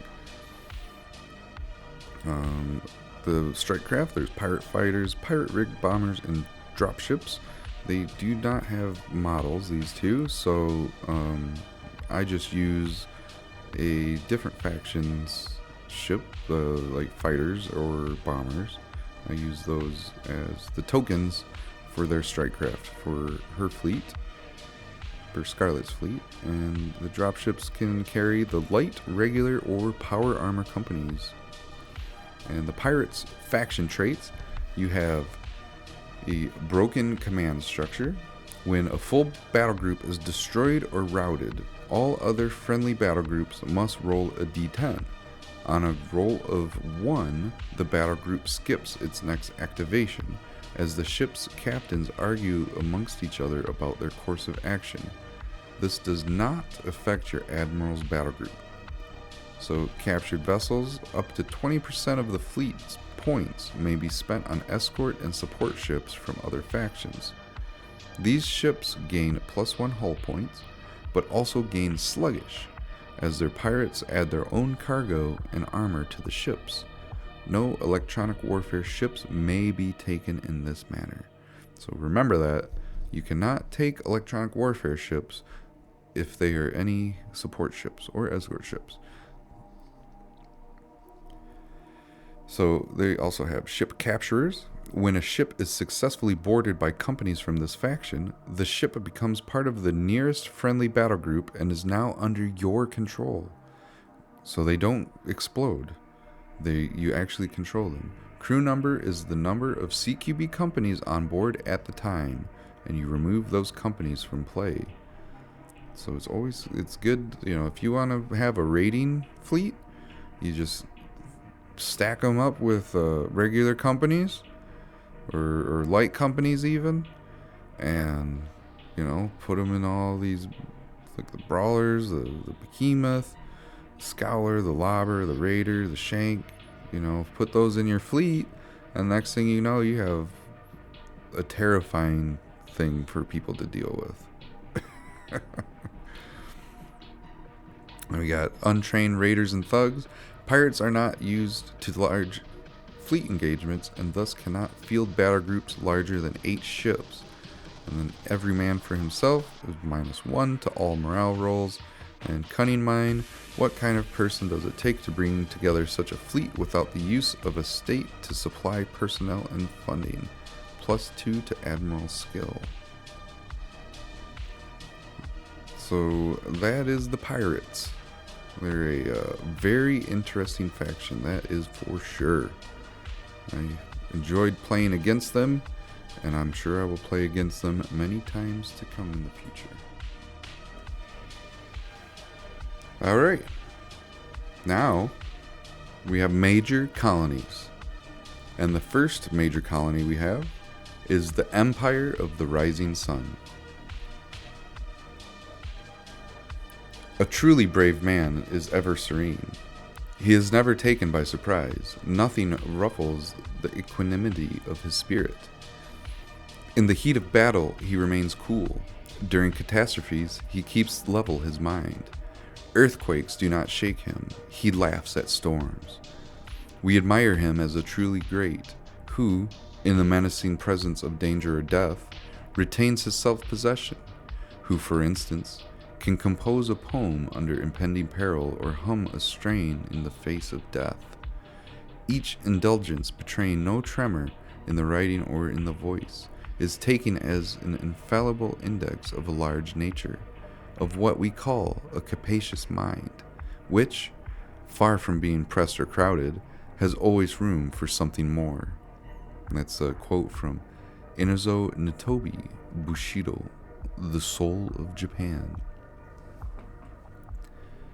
Japan has twice been saved by kamikaze. Once when the Mongols threatened her shores, and the second time when the Sino-Russian Pact made landing against the tiny island nation after the fall of the North American Empire. In the face of Western cowardice, Japan was abandoned to her enemies alone. As the Pact stormed the beaches and missiles like rain fell upon Japanese cities, the Prime Minister on the first day of the invasion was urged on all sides to surrender. In response, he petitioned the Imperial Palace for permission to surrender Japan to the invaders. In what is considered still one of the greatest speeches in history, the Emperor of Japan went on national broadcast. He condemned Japan for having exchanged her pride for love of money, her men for effeminate weaklings, and her heart for Chinese kisses.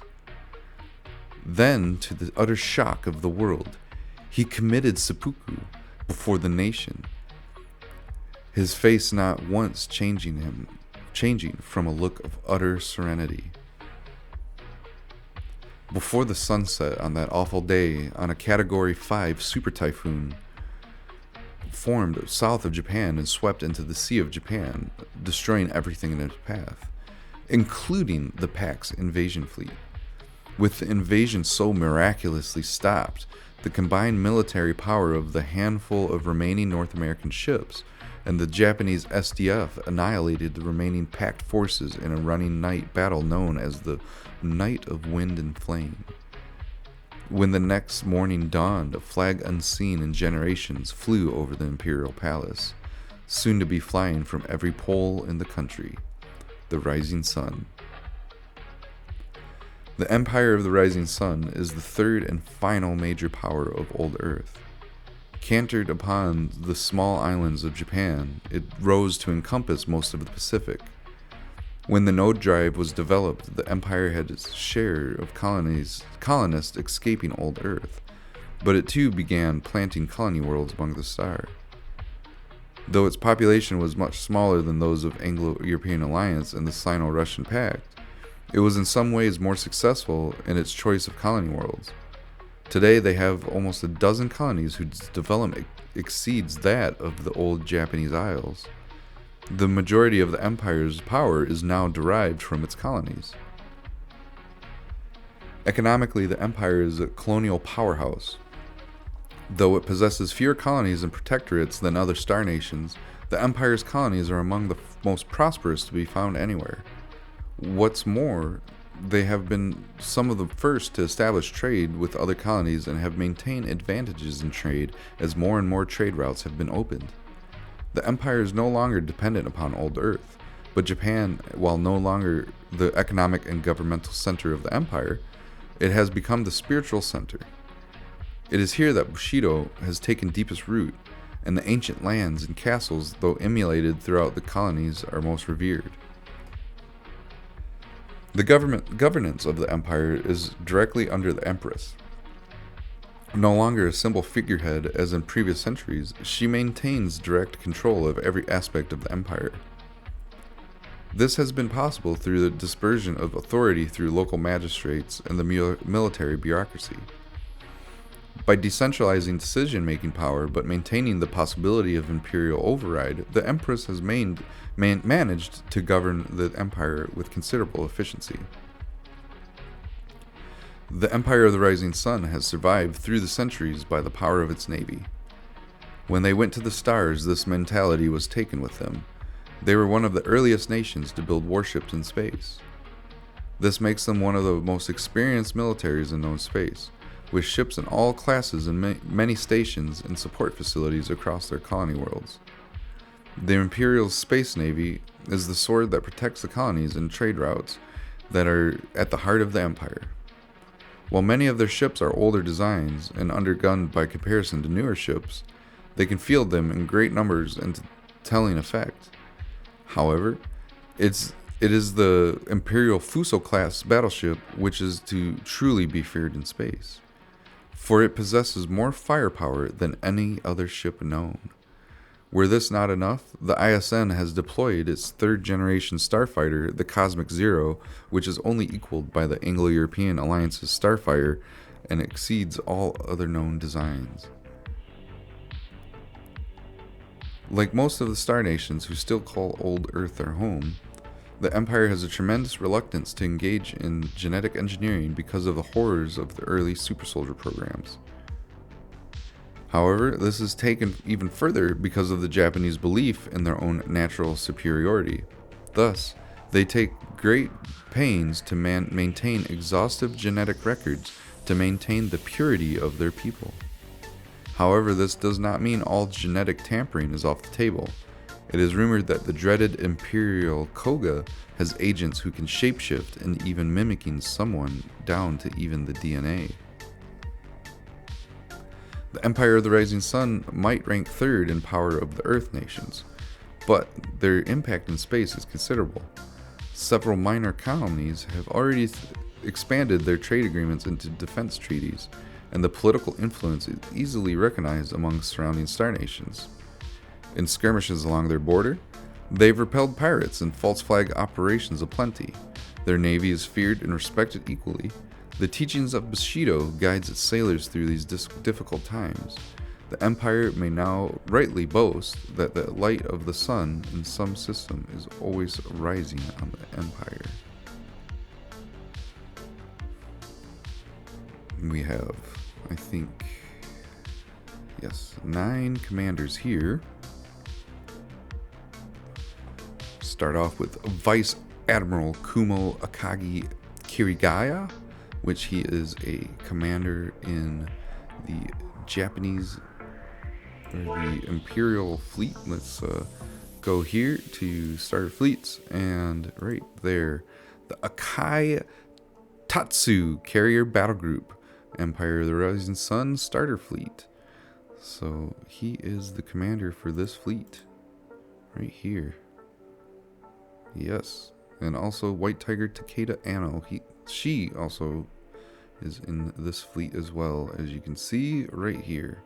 Pretty decent fleet. I like this, I incorporate the T3 carrier battleship, which we'll go over in a moment here. So, Vice Admiral Kirigaya is a highly experienced commander within the Empire. His reputation is that of honor and loyalty to his fleet and emperor. Kirigaya was instrumental in the design of the new flagship carrier.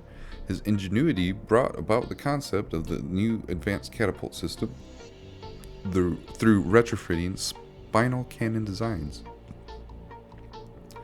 Many are yet to see the true capability of this design. His traits are Land of the Rising Sun. All ERS strike craft gain plus 2 inches speed while Kirigaya is on the table. Never surrender, free special command, recover fighters until next activation, increase the range of all fleet repair shops in the battle group to 18 inches, and the roll to recover strike craft to 5+. Oof, very good. +1 skill, +1 morale, 35 points of cost, and he is in the carrier flagship.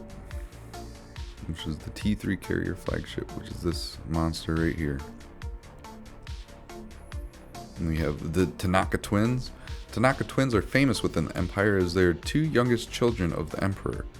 They have been brought up in the Navy and have served since a young age. When they turned 16, they were both given a command of their own flagships and have learnt to work together and coordinate their fleet with precision and prowess. Their skills are ships, and the twins must be in separate battle groups, and both must be in heavy battleships. The two-headed snake. The twins both act as the admiral of the fleet. If one of the twins is killed in battle, then the other flagship and battle group becomes fearless, passing all morale rolls. However, the other twin's skill becomes 8+.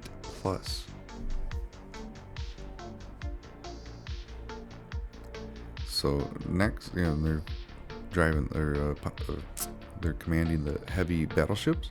The +3 skill, they got 16 command capacity. They cost 30 points.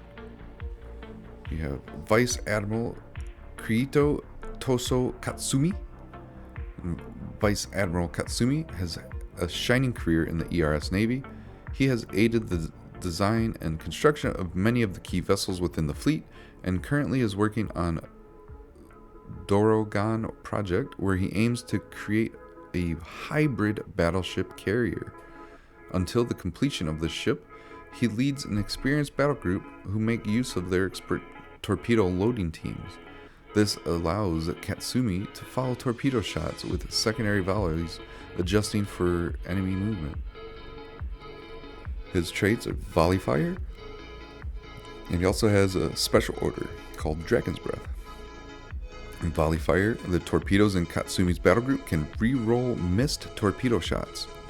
And special orders, the Dragon's Breath, give the heavy ion beams of Katsumi's battle group +1 shield and hull damage this turn.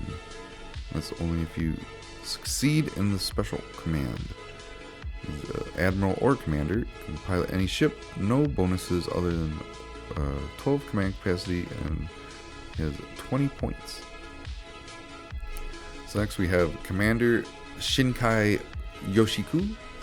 And Shinkai Yoshiku is as much an Imperial activist and agent as he is a battle group commander. Many would describe him as a political commissar, and he has driven many recruitment campaigns of the Rising Sun. His skills are Commissar and Kamikaze. Other battle group commanders within 8 inches of Yoshiku's ship gain +1 morale bonus. And Kamikaze, any strike craft within Yoshiku's battle group may become a bomber for a single attack on an enemy ship. Strike craft that perform this action are automatically destroyed after firing. And he has any ship he command, +1 morale bonus, 8 command capacity, costs 25 points. And next we have White Tiger Takeda Ano. Takeda Ano, descendant of the great Takeda clan of feudal Japan, leads a fearsome power armored elite. Her ship is easily visible within the fleet for its unique color and markings. The armored elite, powered armored companies take on Takeda Ano's escort, improve their 7+ save to a 5+ save. And also she's a warrior commander. If Takeda Ano's ship is boarded, then one of the crew become a power armored company with 5+ save for the purposes of CQB. So, inspiring commander, flying the T3 escort carrier, +1 skill, +1 morale bonus of 6 command capacity, 25 points. Next we have Commander Tominaga Sosa, has no story yet. So master logistician. The battle group gains +1 maximum thrust, and it may not be deployed in the vanguard. He flies the carrier, +1 skill, 8 command capacity with 12 points of cost, and he's a commander.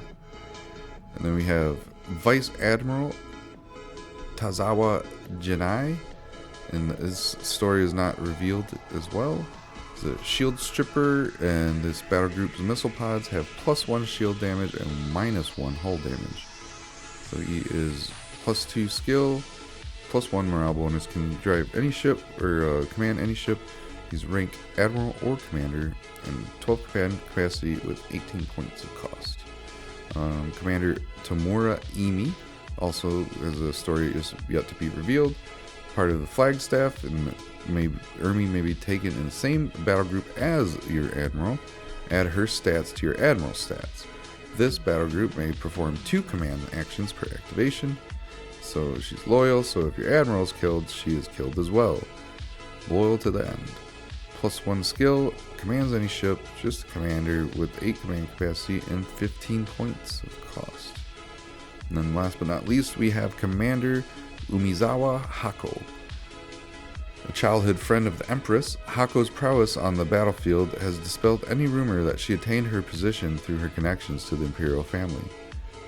Her peerless ability to coordinate fire in large commands has resulted in a string of crushing victories for the Empire, and has entered the moniker Blade of the Empress.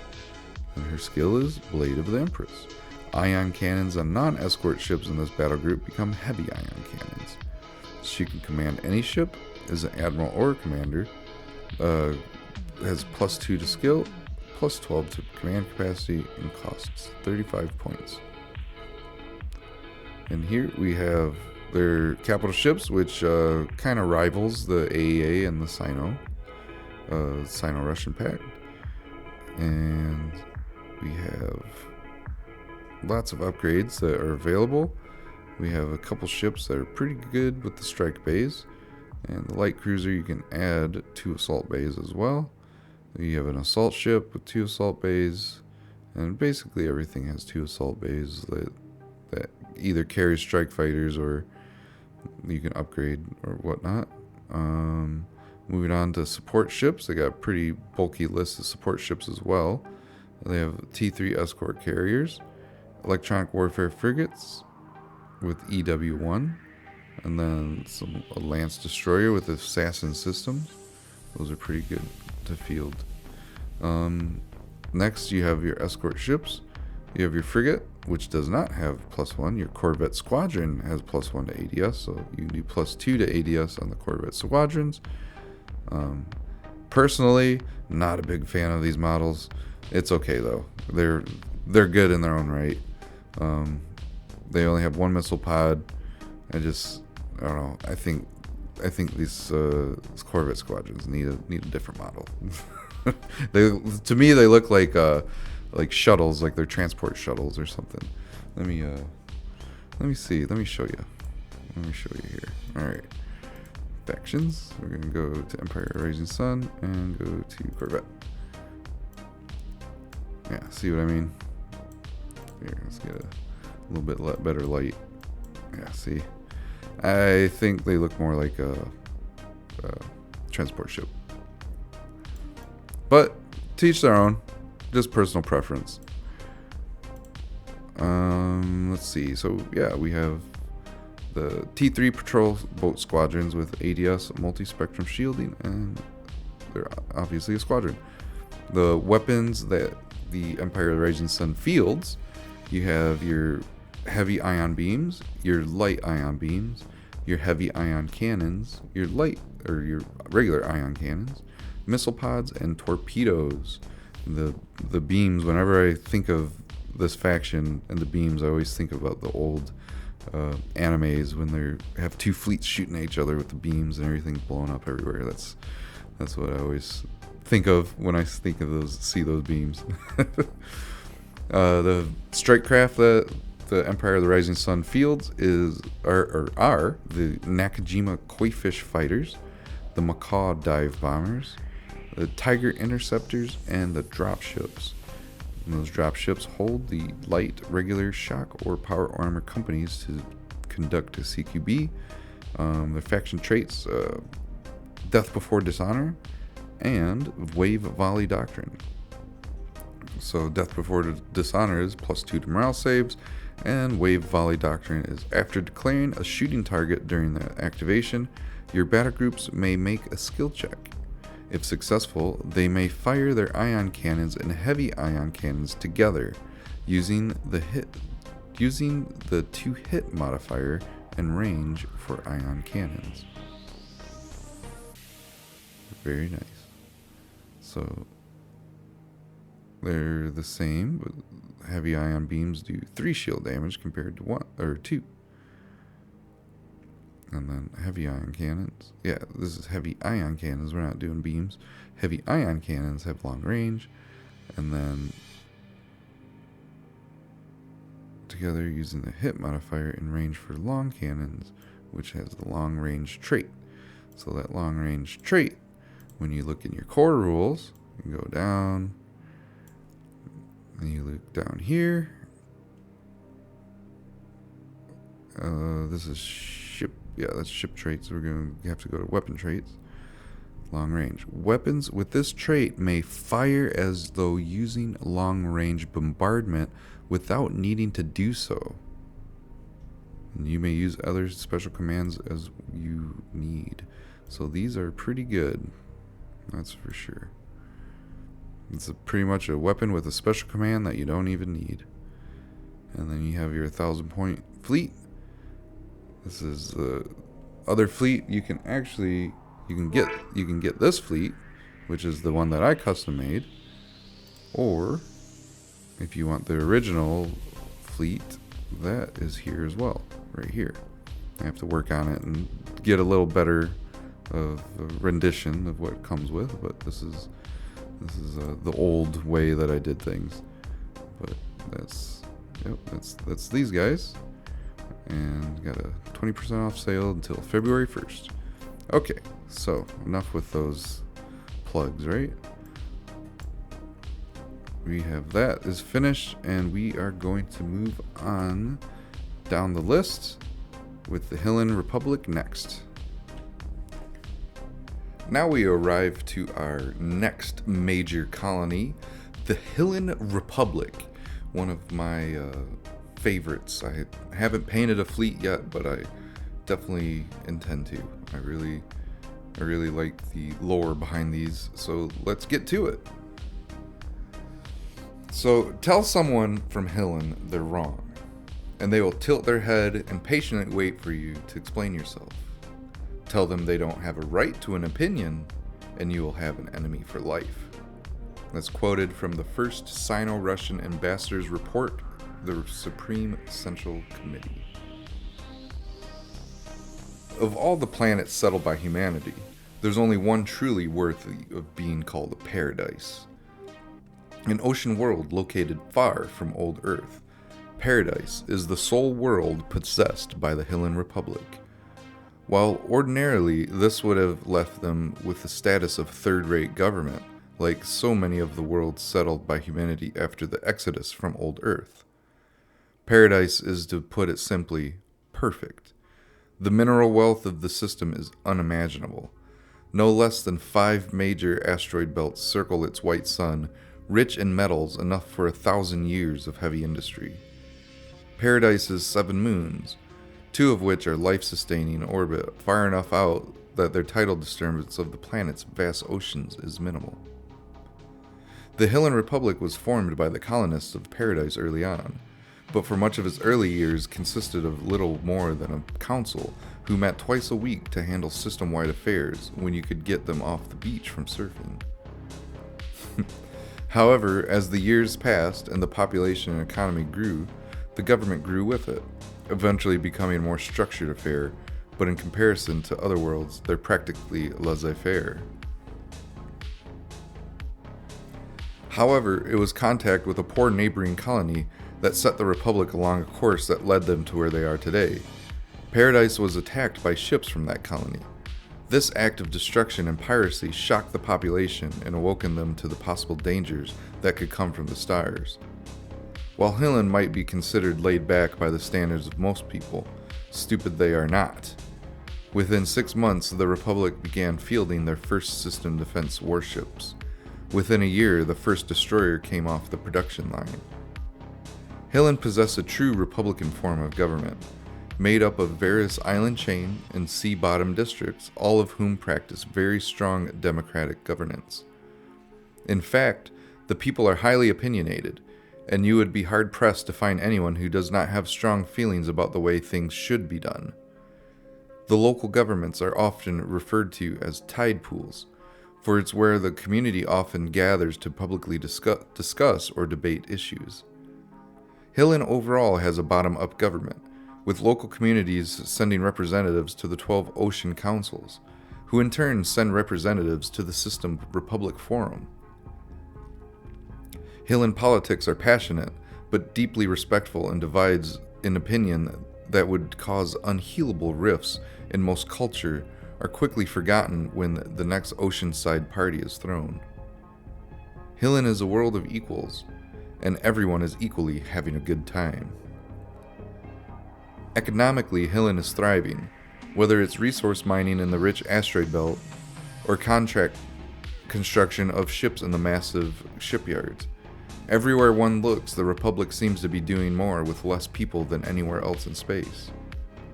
The people of the Republic possess a strong work ethic, suppressed only by their interest in having some fun. The 12 oceans of paradise have such an abundance of fish that exports of food have become a major source of income for the system. And it's very likely if swimming was not the national pastime, the planet would have an epidemic of obesity, such is the abundance of foodstuffs from the sea and their love of eating. Militarily, Hilin is on its way to becoming a first-rate power. It only took one severe bloody nose early in their history to awaken the Republic to the need for its own protection. Yet unlike most militaries who boast of protection while openly engaging in military adventurism, Hilin's military really is a self-defense force. While they only possess one world, compared to many factions half dozen or more, the Republican Navy is surprisingly large. They know all too well the threat to their freedom many of their neighbors pose, and while Hilin would never start a conflict with anyone, those in the past who have thought their pacifist ways of a sign of weakness has discovered that the third definition for tsunami in the Hilin dictionary refers to the combined output of their fleet's broadsides. Genetic tinkering, the horror of early scientific moralists, has become utterly common in the post-Earth's period, and Republic is no exception. On Paradise, most genetic adaptation has been focused on the oceans, and fully 80% of those native born to Paradise are amphibians. Natural gills allow them to breathe in the salt seas as easily as on land, as this is greatly expanding the living areas of the planet. In fact, there are entire undersea cities which many tourists never even guess at. However, Hilin is unique in that it has 3 separate subspecies of humankind. The largest is amphibious. The second is adapted from Old Urth dolphins who were brought to Paradise because the Hilins insist they asked to be. Hitchhiker's Guide to the Galaxy. I'm thinking about that. The smallest population is called deep sirens and dwell in the deep dark oceans and rarely come to the surface. However, racism, as seen in so many worlds, is unknown on Hilin, for all people are considered girls and dudes here. The Republic of Hilin really is a paradise in space. However, it's not perfect, and has the sorts of problems any major world would expect.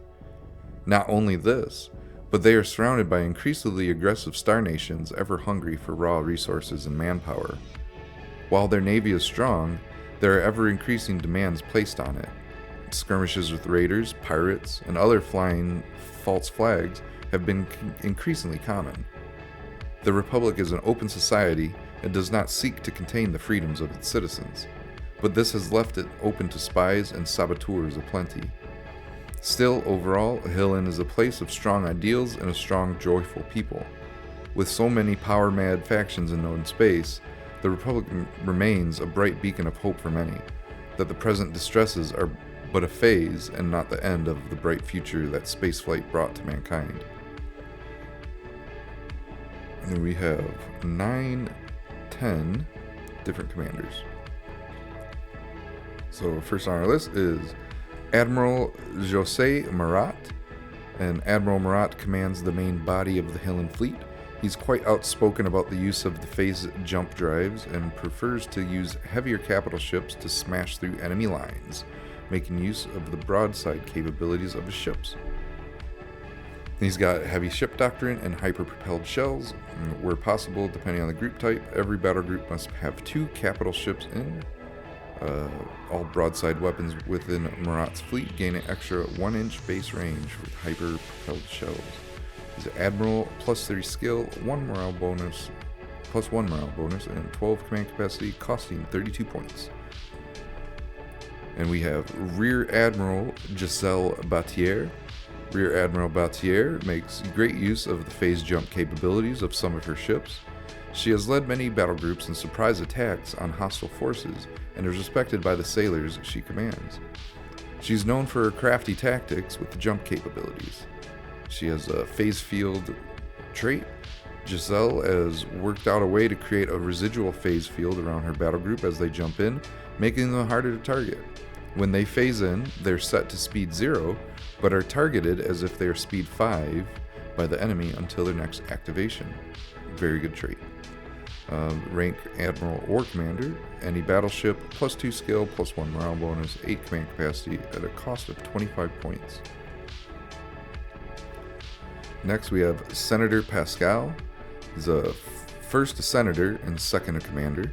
He's not experienced in the art of war or command, but he has great influence and wields the capability to push for more support for the fleet. He must be appeased by the Admiral before he brings his support. And his traits are support from the Senate. Taking Pascal allows you to take a free extra corvette or corvette squadron per battle group, as long as it fits within their slots. And appeasement, Pascal must be taken as a commander in a battle group with at least 6 ships. He's got Pour 1, and he is ranked commander, can pilot any ship, minus 2 skill, minus 1 morale, 8 command capacity, and 25 points. But you can get extra corvettes per battle group, so that might be worth the lack of skills. Next is Envoy Sylvain Favre. Envoy Sylvain is an expert diplomat who has brought many minor colonies under the protection of the Republic. Her battle group specializes in maneuver and quick surgical strikes on key targets, leading a small battle group which makes use of the Lancer support ships. He's a support specialist. Sylvain must be taken in a battle group of 3 to 6 Lancers and surgical strike.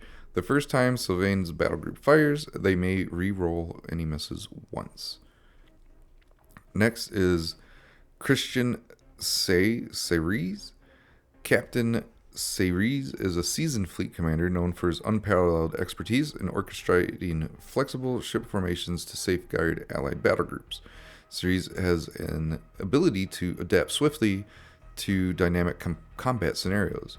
His leadership is characterized by a meticulous analysis of the ever-changing battlefield, enabling him to deploy his fleet in a manner that maximizes defensive capabilities.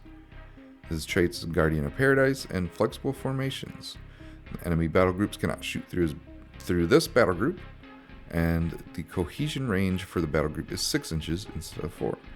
He's a confident commander, and can fly any ship, has plus 1 skill, no morale bonus, 8 command capacity, and costs 10 points. Next we have Ernest Duret. And Ernest was raised within the corridors of political power as the son of an influential senator. His upbringing afforded him not only a comprehensive understanding of the intricate political landscape, but also an extensive network of influential connections. From a young age, Ernest's life was entwined with the delicate dance of diplomacy and governance. Despite the allure of a political career, Ernest chose a different path, finding his calling as a captain within the Republic's formidable navy. And, his trait is powerful allies. Once per activation, choose an enemy battle group that fired on his battle group this turn. That battle group must make a morale check. And he's an inspiring admiral or commander. Any ship, plus 2 skill, plus 1 morale bonus, 12 command capacity, and costs 15 points. And this next one is included in one of the fleets that I created. That's a Hilin home fleet. There's an expeditionary fleet that's like the vanilla official fleets for 1,000-point fleets. But I created one. Let's pull it up here, right here. There she is. Here we go. Veilbreak Armada. Hilin Republic home starter fleet. It's a very good fleet. I liked designing this one because they have lots of phase shift battleships, and she has a trait specifically for it. So, Josette Lucier, a fresh and ambitious addition to the ranks, recently ascended to the role of captain with unwavering determination. Despite her youth, Josette's tactical brilliance and charismatic leadership distinguish her on the starship's bridge. Eager to prove her mettle, Captain Lucier embarks on a journey to carve her legacy in the vast expanse of the cosmos, navigating the challenges of command with a mix of youthful vigor and strategic insight. And prodigious talent. Josette may use the enigmatic jump drive ability twice per game. Her battle group may not have more than one phase shift ship. So she can use it twice, and then the other phase ship shifts. They can also use it twice since there's one phase shift ship in each battle group. So you can use it a total of 6 times between 3 different battle groups. So unless I'm interpreting something wrong, that's how I have been able to interpret the fleet, how it will work. So next is Basil Naude, I think. Basil Naud. Captain Basil Naud, a rising star at home in the Republic, is renowned for his exceptional skill in supporting friendly battle groups during intense skirmishes. His keen understanding of fleet dynamics allows him to seamlessly integrate his ship into battle formations, providing crucial support where it's needed most. Captain Naud's dedication to the safety and success of Allied forces make him a valuable asset in the ever-evolving landscape of interstellar warfare. And his trait is command support. When the nearest friendly battle group successfully uses a special action, this battle group gains the effects as well during its next activation. And the next admiral here is Admiral Bastien Brochard. Admiral Bastien Brochard was the leading voice when it came to the rebuilding of the Hilin's battered navy. He leads the first large deployment of the new expeditionary fleet, whose task is to secure the Republic's frontiers and offer protection to nearby colonies in need of aid. His traits of battleship doctrine. Battleships and expeditionary fleet battle groups gain formation 2, +1 ADS. Protector of the Republic is his other trait. Bastien's battle group may be deployed an additional 9 inches into the battle space, in addition to the normal 6 inches. So his legendary admiral, his ship is the Dreadnought, +2 skill, +1 morale bonus, 10 command capacity as a cost of 30 points. And our last Hilin Republic commander is Jennifer Marshall. Jennifer is a skilled commander who was given the honor of representing the Republic as a state-backed mercenary. Under this charter, her battle group lent aid to nearby worlds and fleets that the Hilin desired closer ties with. Jennifer has become acquainted with many admirals and commanders from neighboring factions and has used her charm to form close bonds with some. Favor from an old friend, Jennifer has fought alongside many factions working as a Hilin mercenary and has gained friends and favors along the way. When Jennifer's in the fleet, you may also take a single battle group in your list from one of the following factions: Anglo-European Alliance, Sino-Russians, Martian Confederation, Neo-Islam, Broken Aurelia, or a custom minor faction. That single group follows their own faction's traits, but still counts towards the Hilin Admiral's command capacity. The Inspiring Commander can pilot any ship, It's a +1 skill, no morale bonus, 6 command capacity, and cost 10 points. And Hilin Republic, they have 2 separate fleets. They have a pretty extensive list of ships, but their home fleet has anything from carriers down to light cruisers. The carriers, they're pretty decent. You can get 10 strike bays with the upgrade, and you have different types of battleships. You have 4 different types. Regular run-of-the-mill battleship. You have the Lance battleship with the Neutron Lance. It's the only ship that has it. And the phase shift battleships. And those ones have the enigmatic jump drives, which allow you to jump, which we'll go over that trade in a minute here. And then you also have the torpedo battleship. And those ones you can upgrade with Stealth 12. Let's see, you have assault ships, battle cruisers, and light cruisers, all with pretty hefty upgrades. Your support ships for the home fleet, you have torpedo boats, lancers, heavy destroyers, and destroyers.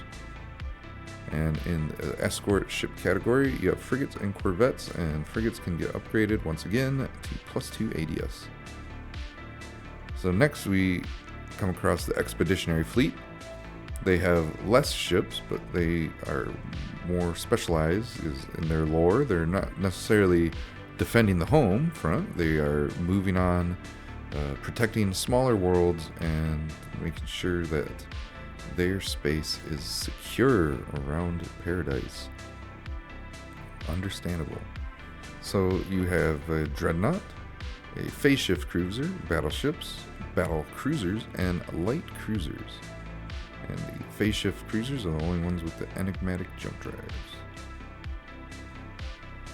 So next is the support ships, which you have Electronic Warfare Destroyer with Electronic Warfare 3, Heavy Destroyer, which is also a mine layer, assault ships, and you have Stealth Destroyer as well, with Stealth 12. The escort ships that you can take along is a Corvette Squadron with ADS 2 and Aegis, and you also have frigate.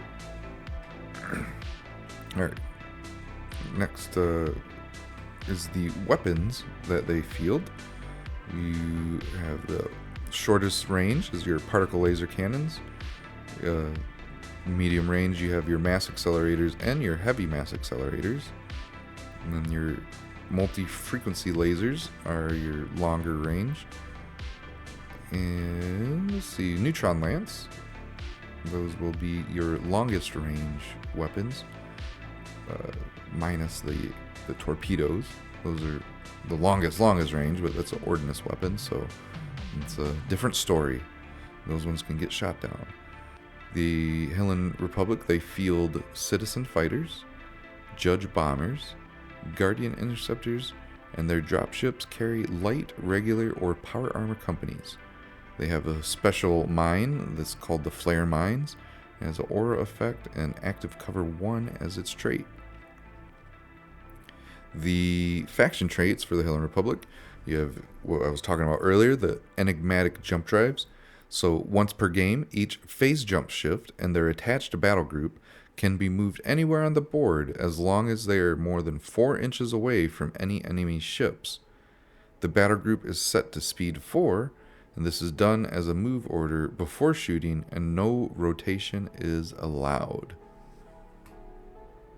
So next, you have the sister ships. Any battle group that contains a heavy capital may contain a second heavy capital in an open escort or support slot. There is still a maximum of 2 heavy capitals per battle group. So next is active cover X. Friendly battle groups within this aura are -1 to hit for enemy weapon systems. And that active cover X, the X stands for how far the aura is, or how many inches. So if it's active cover X or active cover 6, it's 6 inches away from the leader's ship, or the ship that has active cover X. Let's see, expeditionary home fleet.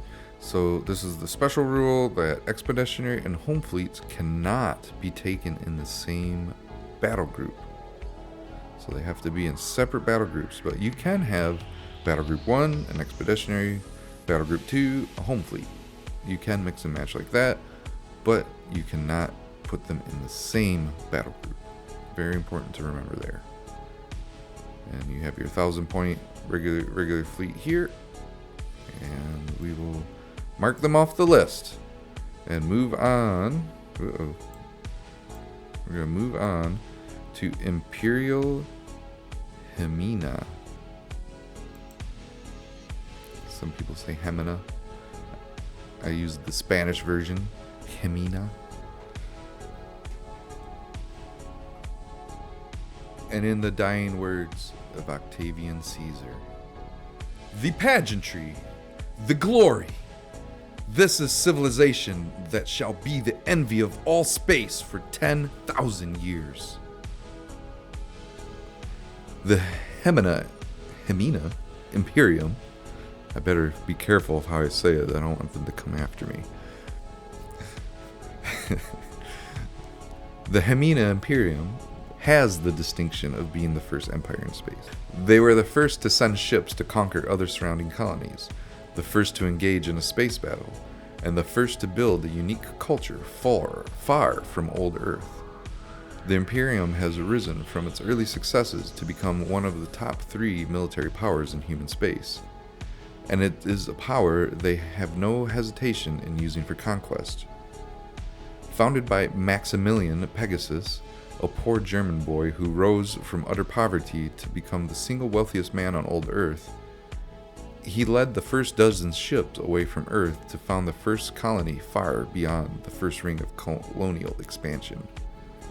Maximilian, who would eventually declare himself Octavian Caesar, possessed an indomitable will and vision not equaled among his generation.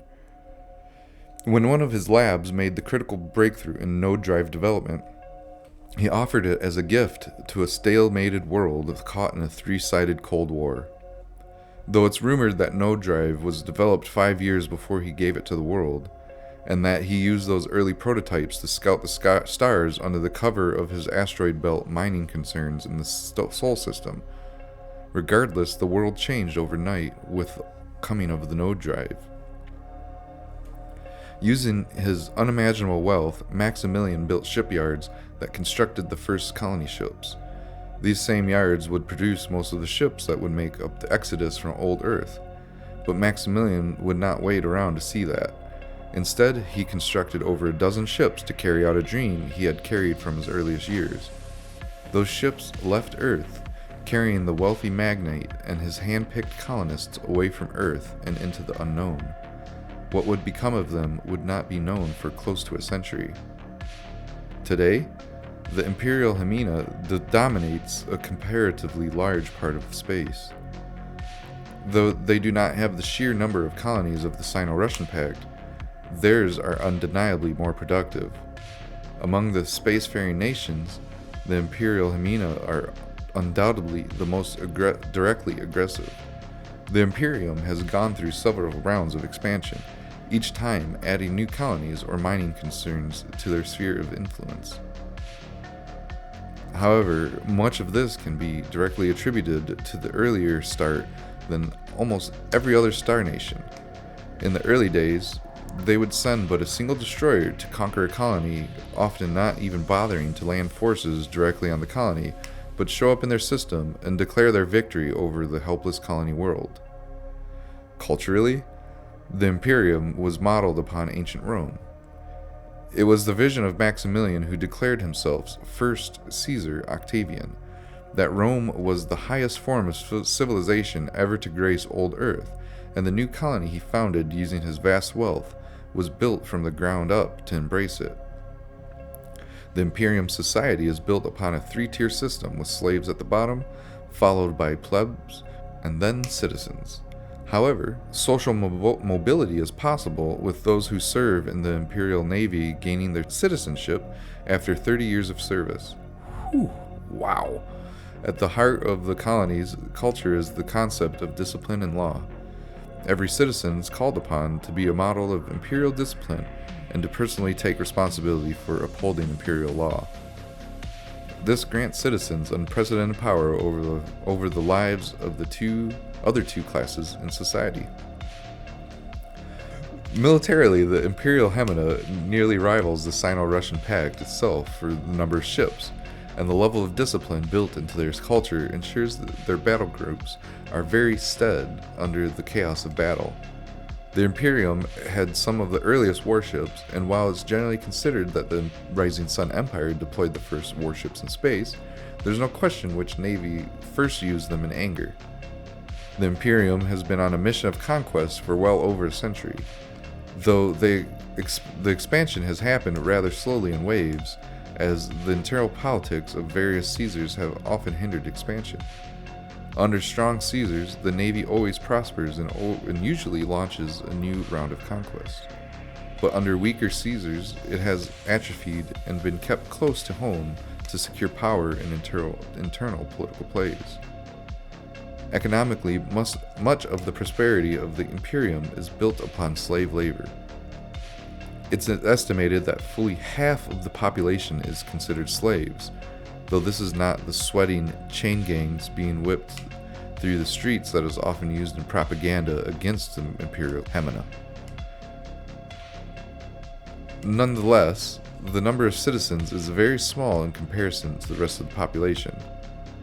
The Imperium has a well-established economy, though it is largely centralized around the home world and oldest colonial acquisitions, with the newly conquered worlds supplying the raw resources and slaves to feed the Imperium's endless demand. Genetically, the Imperial Hemina are a bit of an enigma. Many of the oldest families possess strong reptilian-like features with strange large horns and ridges around their faces and neck, and ears that are long and pointed with surrounding folds of skin. Some even have a bony ridged tail. This has become a mark of the most noble of Imperials. How these changes affect them is a matter of some debate, but over time it's become a sign of their superior status to those newly acquired slave populations. The Imperium has been in a period of decline in the last 15 years as the previous Caesar played at governing the Imperium. However, when he was stabbed to death by his 21 wives, he was replaced by his daughter Hera, who seems to possess much of the drive and vision of the original Octavian, and many suspect this will make a major change in the Imperium's focus as a new round of conquest is expected, perhaps grander than any preceding it. So we have a few commanders here. I think there's 9. Start off with Her Majesty, Empress Hera, the purest-blooded and only child of the last imperial ruler. Her dragon-like appearance is a testament to her royalty and right to rule all. She's a fierce warrior and has brought about sweeping military reforms since her come to power, expanding the Imperium greatly in the process. All know of her, and many imperial commanders are vying to become her mate. Here she has 4 different traits. Imperial Glory. Hera's battle group automatically passes morale checks. The Dragon Empress. Enemy battle groups get -2 to morale rolls within 12 inches of Hera's group. Praetorian Guard. Hera's ship cannot be specifically targeted via enemy traits. And the Empress is watching. All friendly battle groups gain +1 to morale saves, and all CQB units get +1 to rolls. She commands the Empress flagship, Legendary Admiral, +3 skill, 15 command capacity, and costs a whopping 50 points. Then we have Prefect Bruchius, honored commander of the Imperium. Queso Bruchius has been the spear tip of most Imperial expansions. Loyal servant to the Empress, he is prepared to die for Hemina. Carpe Diem is his trait. When this battle group destroys the last capital ship in an enemy battle group or causes an enemy battleship to rout, you may immediately activate this battle group again. Pretty nice on there. Legendary Admiral or Commander, any ship commanded +2 skill, +2 morale, 12 command capacity at 28 points. Next we have Prefect Lupinus. Lupinus peers mock him for his simple strategies, but his results are undeniable. Where he directs his fleet, the foes of his empire vanish under withering volleys of vibro cannon fire. He's a vibro cannon specialist. Vibro cannons in this battle group are +1 to hit. He's an inspiring commander, pilots any reformed ship. It's +2 skill, +2 morale, 8 command capacity, costs 22 points. Next we have Tribune Cassius. Cassius Remus Corvus was born into a poor family. He grew up in the squalor of the capital city slum districts, pickpocketing and stealing where he could to make ends meet. That is until he was caught by a Centurion guard. In Cassius's futile attempts to fight off the guards, he impressed the Centurion, who took him under his wing, teaching him everything he knew. Cassius enlisted into the Hemina Navy as soon as he became of age and excelled in his class. While not easy for a lowborn to become a captain of their own ship, Cassius made it happen. Through determination and skill, Cassius showed his value while commanding his ship. In a valiant display of heroism and duty, Cassius led his cruiser into an enemy battle group, blocking them from reaching the Empress flagship as her shields broke. Since then, the Empress has seemed to have gained interest in him, giving him his own battle group, and the two have been known to have spent time together while on campaign. Rumors are circulating within the officer corps, many not happy that a lowborn has been given so much responsibility and power within this fleet. Is it loyal to one?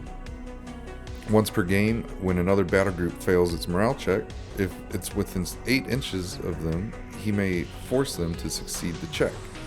He's an assault commander. All ships in this battle group gain 1 slot for dropships. Next we have Tribune Sisenna. Sisenna is a pioneer of Hemina's nascent fleet carrier doctrines. Her tactical prowess has enabled Hemina to capture many strategic targets by surprise. Imperial High Command has taken note of her recent string of victories, and it's said that the Empress herself has requested new investment in carrier technologies for the Empire. Her faction trait, or her leader trait more so, is Gemini formations.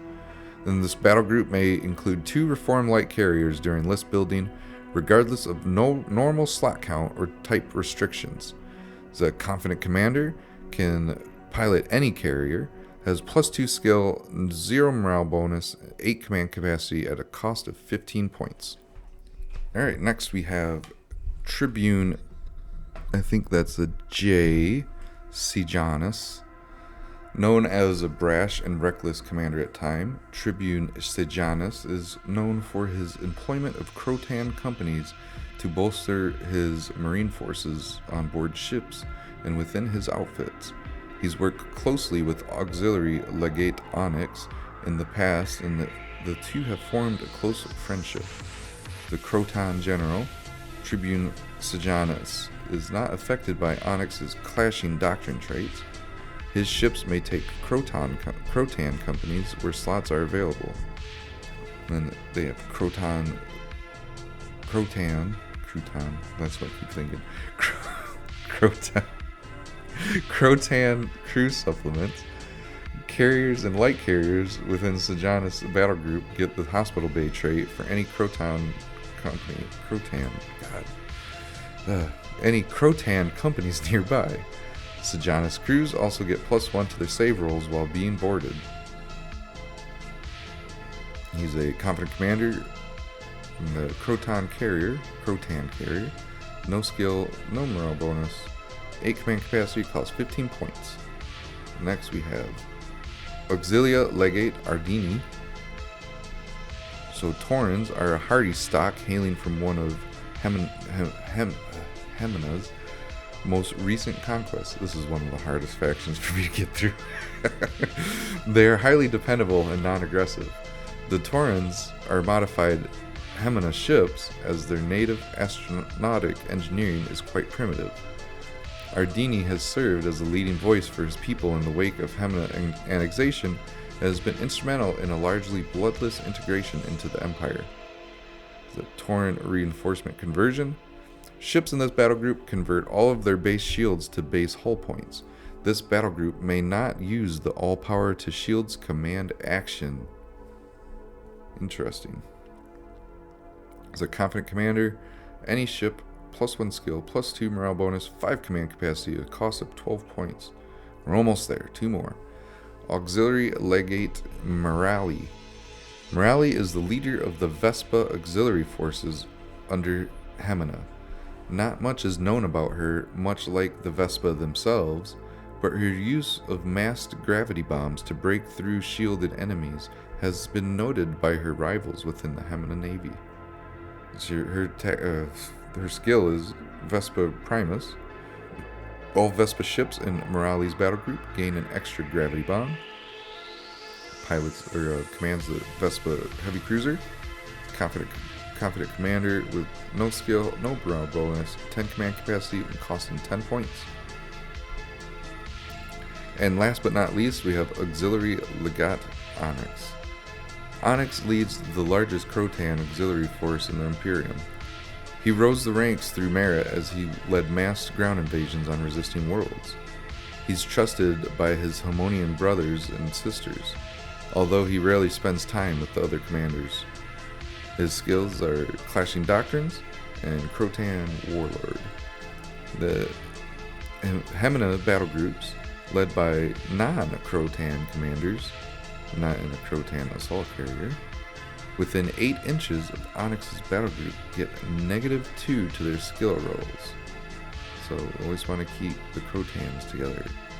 He's a Crotan Warlord, and the Crotan Ravager escorts only take up 0.5 escort slots and assault bays per ship in Onyx's battle group, allowing him to take 2 for every 1 normally allowed. He's got the Crotan Carrier is his ship that he fields. He's an inspiring commander with +2 skill, +2 morale bonus, 8 command capacity, and costs 22 points. And they have a lot of ships here. They're capital ships. They have reformed ships here, and you have the Reformed Empress, Reformed Battleship, Reformed Heavy Cruiser, Reformed Light Carrier, Reformed Cruiser. Then you have your regular ships, your Dreadnought Carrier, Battleship, Battle Cruiser, Cruiser, and Light Cruiser. Each with their different carrier. You can carry up to 10 strike craft. Moving on to the support ships. You have Reformed Destroyers, Heavy Destroyers, Torpedo Boats, and Reformed Mine Layers. You have the Reformed Destroyer. You can do +2 ADS, which is nice. And a Heavy Destroyer has ADS as well. And the Destroyers have assassin systems, which are pretty nice. Next, we have the escort ships. And we have the Squadron of Reformed Guardian ships with their 3 disruptor cannons. And then we have a regular corvette and a frigate that can do +2 ADS if you get your upgrade. The Imperium, they field the vibro cannons, particle lasers, and disruptor cannons. They also have photon torpedoes as their ordnance weapons. Their strike craft are the Hastati? Yeah, there we go. The Hastati fighters, the Praetorian bombers, the Velites interceptors, and dropships that carry the light regular shock and power armor companies to do CQB. Their faction traits, they have a centralized command. If a Hemina battle group commander is killed, then morale saves for that group get a -2 for the rest of the game. Distinguished Admiralty, default admirals gain +2 to their command capacity, and extensive training programs. Hemina battle groups can re-roll failed special command actions. Heavy cruiser ramming prow. The heavy cruiser may choose to ram into the enemy battle group, destroying an enemy ship of the defender's choice. The heavy cruiser is then destroyed. This must be done before the heavy cruiser has fired this activation. Auxiliaries.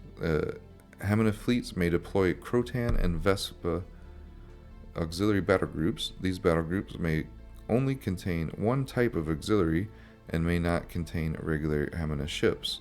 So you cannot mix Crotan and Vespa ships in one battle group. So we have here the auxiliary ships.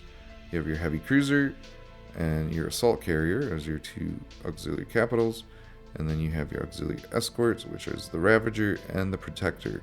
And each shows their trait: Crotan and Vespa, Crotan and Vespa. So there you go. That's pretty easy to see there. And then their weapons look for the auxiliary. You have fusion cannons, particle lasers, and gravity bombs. And then the CQB companies, you have the Crotan Shock Company on the Crotan ships only. And their traits for the auxiliaries, you have gravity distortion. All gravity bombs in a battle group must target the same enemy group. Battle groups hit by this weapon can either have their max thrust reduced by 2 next activation, or have one crew die after damage. And that crew dies on the cheapest ship in the battle group by total points, as their crew is splattered against the walls. Player receiving the shots decides. And then you have your 1,000-point fleet down here, and your print list and all that good stuff. Cross it off the list and move on to the next one. I'm going to take a quick break before we move on to the Martian Confederation. We are making some progress, but we still have quite some distance to go. So this is going to definitely take a couple days to record all of this, I think. What day is 4 p.m. now. I started at about 11 o'clock in the morning, so making some good progress. I've been taking breaks here and there. There's no way I could do this without taking a break. Whew, boy. And I was thinking about doing this live. That would have been insane. That would have been crazy. But anyways, here we go. Let's do Martian Confederation next.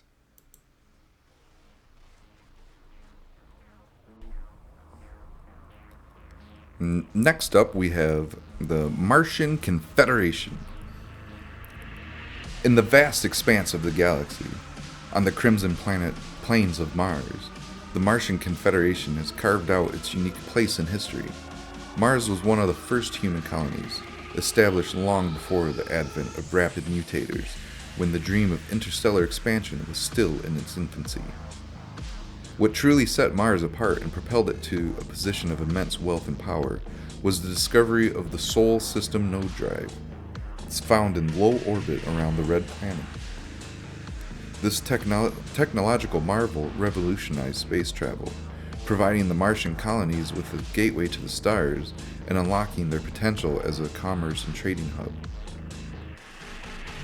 The Martian Confederation, comprising 28 city-states reminiscent of the ancient city-states of Greece, is marked by the reddish face hues of its inhabitants, a testament to the relentless Martian sun.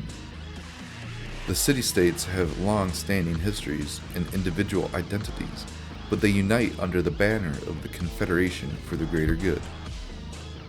To secure their position and amass wealth, many Martian city-states implemented terms of service with their citizens, allowing the Confederation to tap into a vast and disciplined manpower pool. This, combined with their control over the Sol System node drive and their strategic position as a hub of trade and commerce, enabled the Martians to build a formidable military force. The Martian Confederation's influence extends far beyond the bounds of their red home planet. They controlled wide swaths of the galaxy through their stewardship of hundreds of critical nodes. Many Anglo-European and Sino-Russian systems and planets rely heavily on Martian nodes for access to vital routes, effectively making Mars an indispensable player in the galactic balance of power. This strategic importance allows the Martian Confederation to remain neutral in the intricate web of Earth's major nations. The Martians have chose not to align with any major power bloc, preferring to act as an intermediary, broker, and when necessary, a power broker in the galactic stage. Their neutral stance, combined with their control of critical node infrastructure, has granted them immense soft and hard power. They mediate disputes, facilitate trade, and wield their influence subtly yet effectively, shaping the destiny of the galaxy in their own unique way. The Martian Confederation stands as a testament to the potential of human ingenuity, determination, and adaptability. From the rust-colored plains of their ancestral home, they have grown into a dominant and pivotal force in the galaxy, shaping the fate of nations, while remaining firmly rooted in the rich history of their individual city-states. They have a few commanders here. I think it's 8 total. Some of them don't have stories. So we have Volgir, Sagittaire, that's what I'm going to call him, Sagittaire. Mars's unyielding shield, Volgir, was key in claiming and solidifying Martian control over the nodes at the realization of the network's reactivation. He's known across human space for his powerful speeches and his brutal tactics. Sagittaire leads the largest city-state on Mars. He's brutal. Sagittaire's battle group gains the fear trait while he's in it. He fields the Olympus-class flagship. He's an admiral with +3 skill, +2 morale bonus, 12 command capacity at a cost of 35 points. We have Cygnus Rugir, formerly head of the Confederate Naval Strategic Academy. Rear Admiral Rugir is a stern taskmaster. She's mentored many of the young ship commanders in the Confederation and is trusted by her peers. She has advanced maneuver tactics. Rugir's battle group gains thrust vectoring. She's inspiring 3, ranks admiral or commander. She can command any ship with +1 skill and +3 morale and command capacity 9 at a cost of 25 points. We have Anya Brayhall, leader of one of the smaller Martian states. Anya Brayhall has made a name for herself and her city using unorthodox tactics, winning several skirmishes through ambush tactics. And Brayhall's battle group gains Hidden Stalkers 10. She must be taken as a battle group commander. She has the Marinus Cruiser from skill 2. Rank commander is inspiring, command capacity 7 at a cost of 20 points. We got Orion Prod, a proponent of increasing Martian force projection capabilities.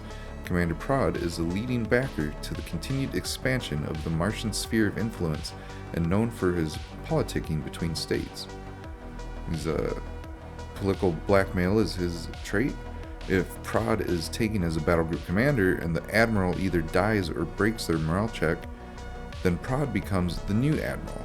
He cannot be taken as admiral from the game's start. He's a confident commander on the Tharsis battleship, skill 0, -1 to morale bonuses, 8 command capacity at a cost of 10 points. Next we have Squadron Captain Aria. The story is yet to be revealed for this commander. The trait is Rebel. Ships in this battle group lose the sluggish trait. It's a confident commander, can command any carrier, +1 to skills, 8 command capacity, and 15 points to field that commander. Then we have Menden Ograri, the leading voice in the Martian Assembly. Ograri is the paragon of the Confederation's neutrality. Since the return of the Node network, he has brokered a network of non-aggression pacts across the galaxy, securing a safety net for Martian interests. His trait is Pacification. First time each turn that an enemy battle group would fire on this battle group, you may force them to choose another target. He's an inspiring admiral, can command any ship at +2 skill, 0 morale bonus, 10 command capacity at a cost of 25 points. Next we have Shar Ura. This character also has the story to be revealed. Her trait is Missile Refits.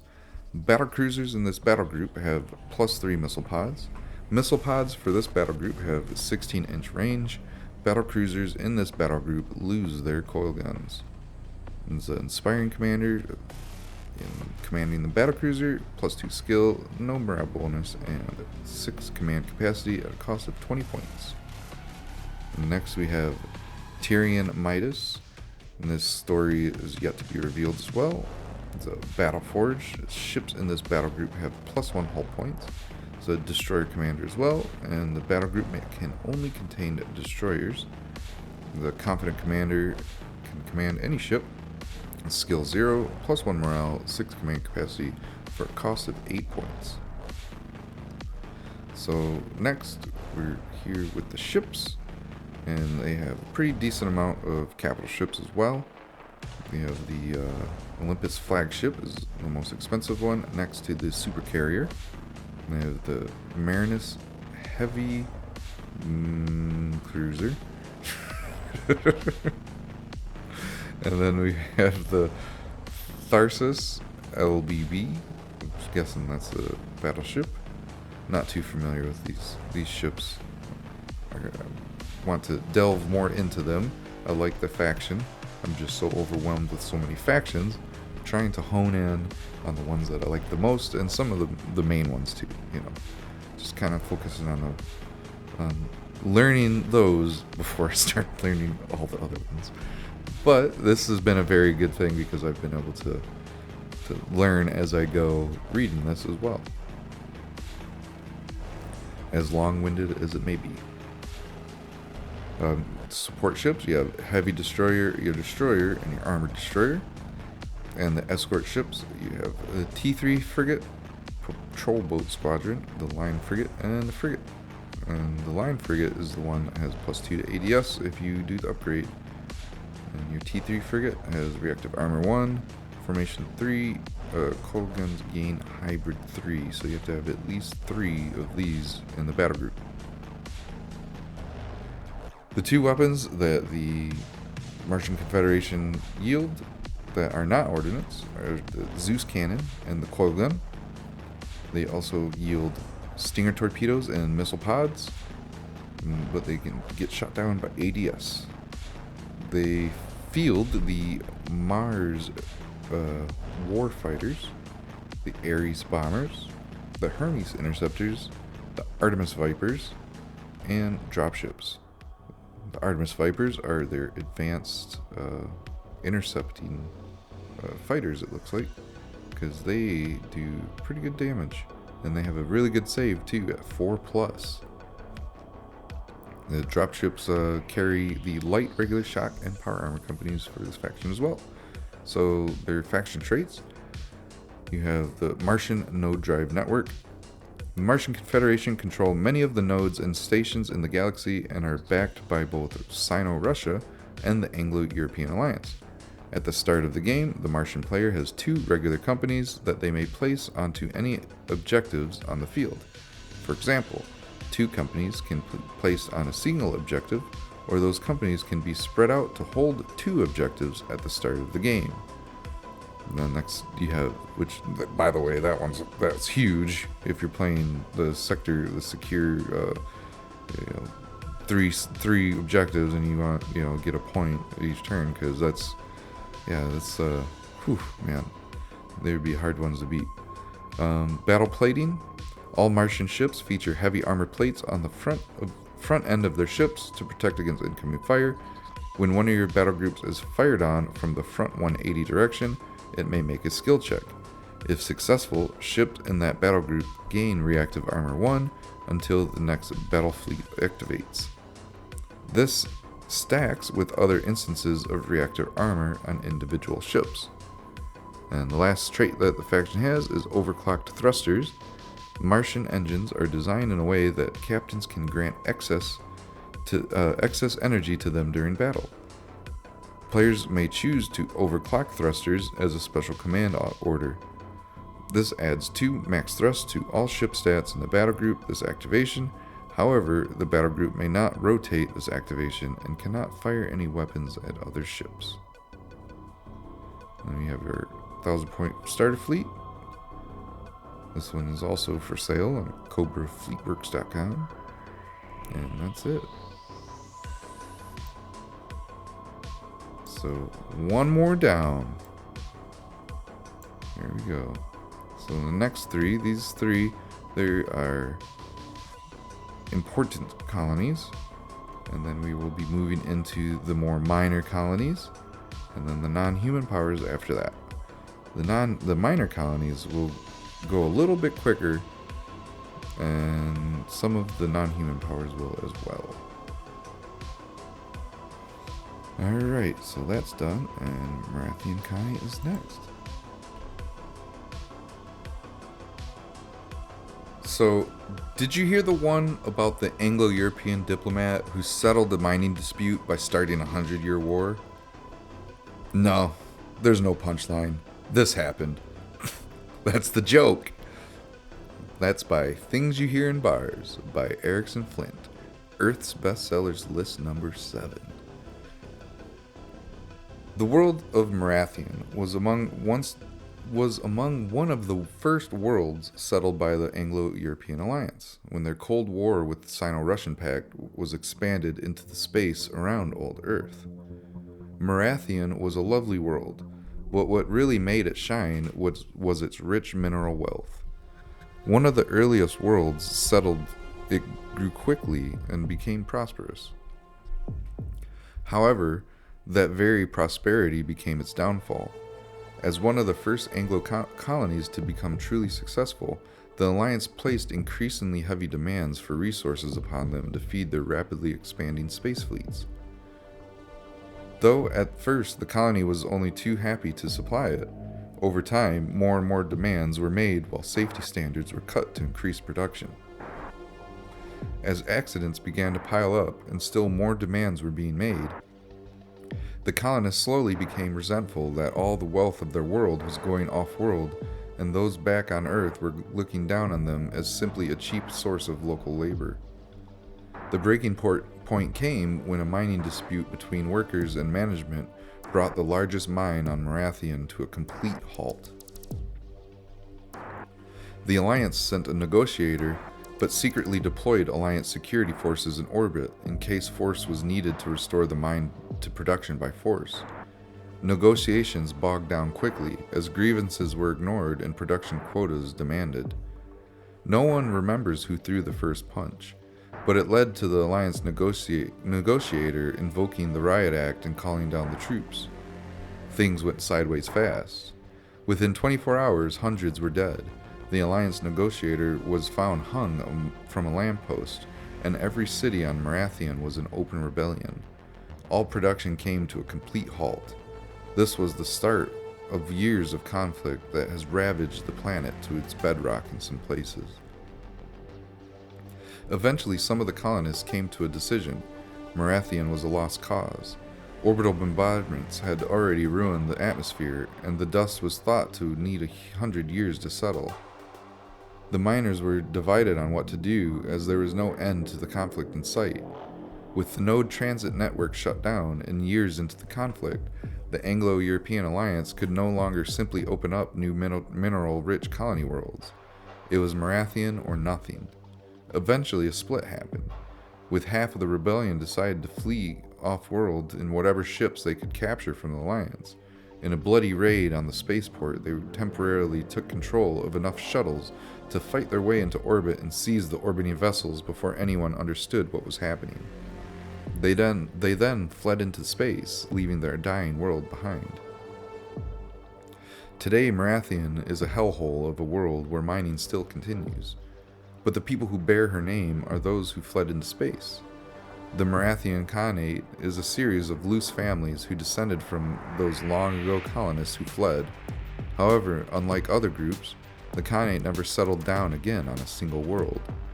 While they've established a series of loose supply stations on various worlds and space stations, there is not a single world they call home. Rather, they roam the stars in their city ships, which serve as mobile bases for their ever-growing fleets. The Merathians, as a nomadic people, do not have a single government, but rather depend upon a family government structure based upon each home ship. Most home ships are ruled by the elders of the home, who are advised by various elements of the fleet depending upon the matter at hand. However, in times of war, a war chief, or Khan as they call him, will be chosen to lead them in battle.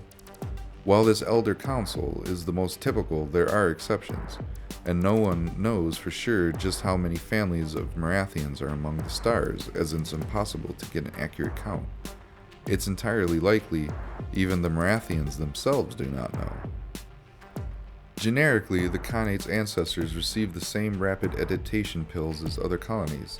In their case, it produced a very hardy people with pale skin and pale white hair, probably from years of living without direct sunlight. They also have deep red markings that grow in a bewildering array of patterns upon their skin. These seem to be associated with various families, and some say they can read a person's entire genealogy by studying the patterns. Most interesting is the phenomenon of having 4 arms, which they're able to use with great coordination. Physically, they are powerfully built people and exceptional survivors. Economically, the Khanate seems to be prospering. They often mine asteroids found around dead worlds in deep space, or obtain fresh biomass from planets that they have cataloged in their endless journeys. They're not above trading with outsiders. However, they are extremely guarded, and having such an aggressive reputation, few are willing to even chance negotiations from going poorly. Nonetheless, this does not seem to have hampered their expansion, as their fleets often contain quite a large number of ships, many of them appearing to be quite new. Militarily, the Khanate may not be one of the great militaries in space, but they are very much feared. Ever since the loss of their homeworld, they have devoted themselves to becoming a warrior culture. Each Merathian understands themselves to be in a fight for survival with the universe itself, and that it's only too easy for someone to come and take away their lives, their family, and their fleet. Though many would argue doing this is nowhere as easy as it was 100 years ago. The Khanate ships are incredibly swift, optimized for high-speed attacks. They utilize hit and fade tactics to keep their losses to a minimum. They deploy fleets of all classes, including the rare super dreadnought, a vessel so far produced only by a handful of nations. When a Merathian Khanate battle force arrives in a system, everyone knows there's going to be blood splashed across the stars.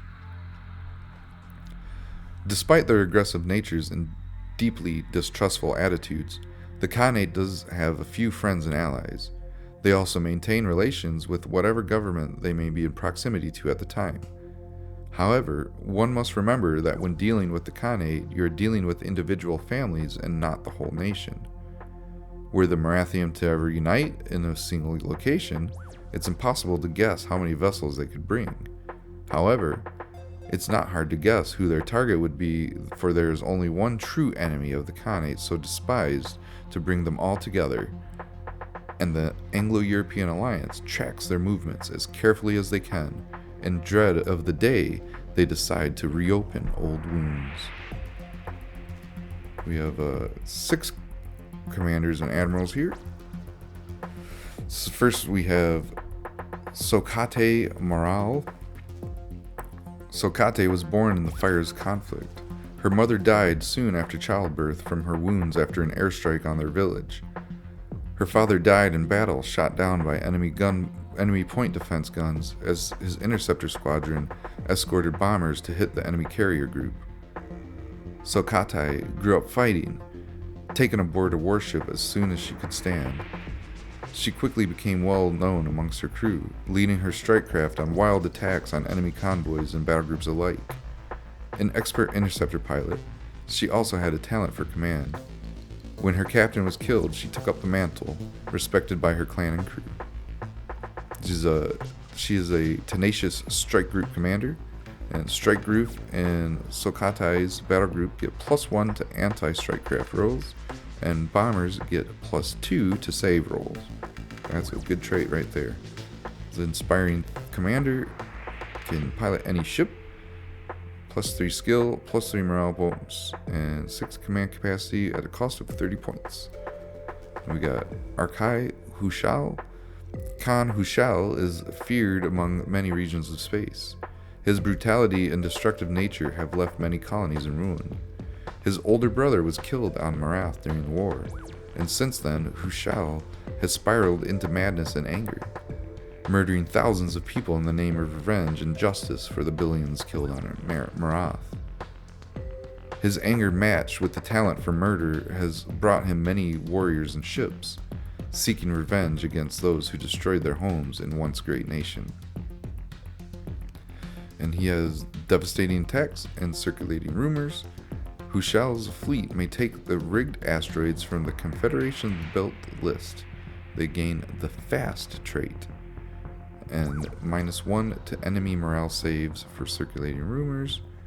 And he's an inspiring admiral, can pilot or command any ship, +1 skill, 0 morale bonus, 10 command capacity, costs 15 points. We got Batu Husan. He's a chief when his planet fell under siege. He was amongst the first to be mobilized and called up for combat, along with the rest of his town.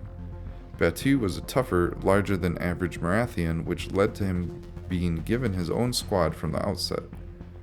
He fought through the whole war, gaining recognitions for his bravery and tenacity, leading battalions of warriors in frontline conflict. When the AEA pulled out of the system, there was not much left of his home planet, cities left in ruin. He boarded a ship with one of those houses, leaving the system in search of supplies and goods, and so began his career as a hardened Merathian Marine commander. His trait is Elite Shock Troopers, and shock companies gain +2 to their CQB rolls in Husan's battle group. Also, Marines who board Batu's ship get -1 to their CQB rolls. He's an inspiring commander, can command any ship, has +1 morale bonus and 6 command capacity, and cost of 12 points.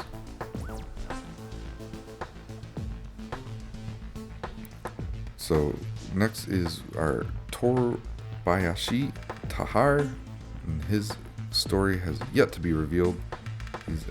When he's an admiral, he's a raider, and also when he's a commander, he's a raider, but they have different stats. So when Torbashi is the admiral, the smallest, the least ships in the battle group, not in the vanguard, can now enter with the vanguard. And then when Torbashi is not the admiral, carriers in his battle group gain +1 maximum thrust. So he has +2 skill, can command any ship, and costs 18 points. Next we have Samga Temulan. The story is yet to be revealed. It's blood marked. When Samga's battle group is deployed, mark an enemy battle group. Her battle group gets +2 shooting against that group, but -1 shooting against all others. Then we have Kaisha Dagon. Story is yet to be revealed. The loose cannon. At the start of each turn, roll a d10. On a roll of 9+, Kashi's battle group is immediately deployed.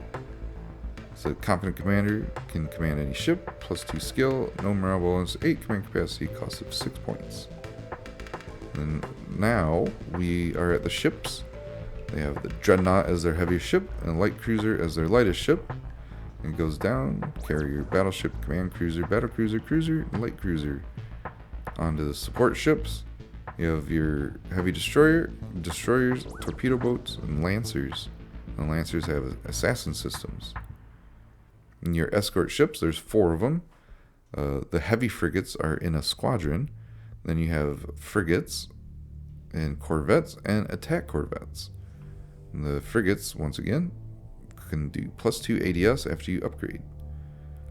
Next you have slipstream bombs. Those are the special Merathian Khanate bombs. They have 6 range, cost 5 points, and they have the trait slipstream on top of minefield, obviously. They have only a few weapons: the particle lasers, disruptor cannons, and photon torpedoes. They field the saber fighters, recurve attack bombers, lance interceptors, dropships, and oxen heavy dropships that can carry 2 CQB companies at once. but are a little slower, but they have a better save, which is 6+. And those dropships, they can carry light, regular, shock, or power armor companies. We have the faction traits. Merathia has the warrior culture, so no additional morale saves for ship losses after the battle group is below 50%. Next is advanced weapon engine integration. Merathian battle groups suffer a maximum of -1 to hit from their own movement. So example, a speed 5 move is still only -1 to hit. There you go. That's pretty good right there. Next you have the fast ship doctrine. All Merathian Khanate ships gain the fast trait. You have raider tactics. Merathian Khanate get -1 special actions to pick from, but instead always have the activate afterburners action. I have to remember that one for when I built this fleet. So next, you have activate afterburners. After a successful skill check, this battle group can move, shoot, then move a full movement again. In the move after shooting, no rotation can be made. So make sure you're rotating correctly. Next we have looters and scavengers. Once a CQB company has landed on an objective or enemy ship, they may not leave for the remainder of the game. If the ship is removed, also remove the company. And that's what happens. You get greedy and you blow up in the ship that you just captured. Or you're just about to scuttle. Let's see. Slipstream. All battle groups, friend or foe, that begin their movement within range of a slipstream bomb gain +1 max thrust. That activation. And that's it. That's it for the Khanate. Next, keep doing that. There we go. We're gonna do United Merathia, so we won't skip them. Then we'll do Principality of Hissan after that. In the wake of the cataclysmic conflict with the Anglo-Europeans that left the Merathian homeworld in ruins, a visionary leader known as the Great Khan rises to guide their fractured civilization towards a renaissance. With an unyielding spirit and a commitment to reclaiming their lost glory, the Great Khan embarks on a mission to reunite the scattered Merathian diaspora, urging them to return to the ashes of their ancestral home on Merath. Faced with the daunting challenge of rebuilding their shattered world, the Great Khan harnesses the collective knowledge and skills of the dispersed Merathians, fostering a sense of unity and purpose. The grand shipyards, once silent witness to devastation, are resurrected as the epicenter of Merathian resurgence. Here, advanced technologies are harnessed, and cutting-edge ships are crafted to rival and surpass those of Anglo-Europeans. The Great Khan's leadership transforms these shipyards into symbols of hope and determination, where the resilience of the Merathian people is mirrored in its gleaming hulls of their new vessels. As the diaspora returns, a new Merathian empire begins to take shape. The Great Khan's strategic vision extends beyond mere reconstruction. It envisions a formidable force capable of standing tall among the galactic powers. The unity forged in the crucible of adversity becomes the cornerstone of this resurgence, with the grand shipyards serving as the pulsating heart of technological innovation and military strength.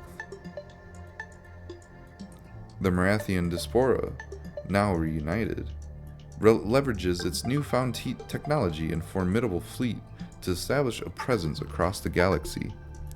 The Great Khan's legacy is etched in the narrative of the Merathians, not only as a unifier, but as an architect of the reinvigorated empire that transcends the scars of war, propelling the Merathians towards a future where they reclaim their destiny amongst the stars. We have 6 admirals and commanders here. And you have the Great Khan. The Khan of Khans has arisen from the ashes of Merathia. unifying his people to rebuild a once great civilization. The Great Khan has brought hope to a broken and shattered people, with the beacons of Merathia being lit to signify the retaking of the ruined planet which they call home. Hundreds of thousands of Merathians begin to journey home to rebuild their cities. Battle groups across the galaxy travel to unite with the Great Khan, hundreds of Khans pledging their swords to the new leader of a united Merathia. His traits is Drum of Battle in the heart of Merathia. Drums of Battle. Every time the Great Khan's battle group activate, you can also activate another friendly battle group afterwards as if you have drawn a bit. Next is Heart of Merathia. Your battle groups move at +2 per thrust when moving directly towards this battle group.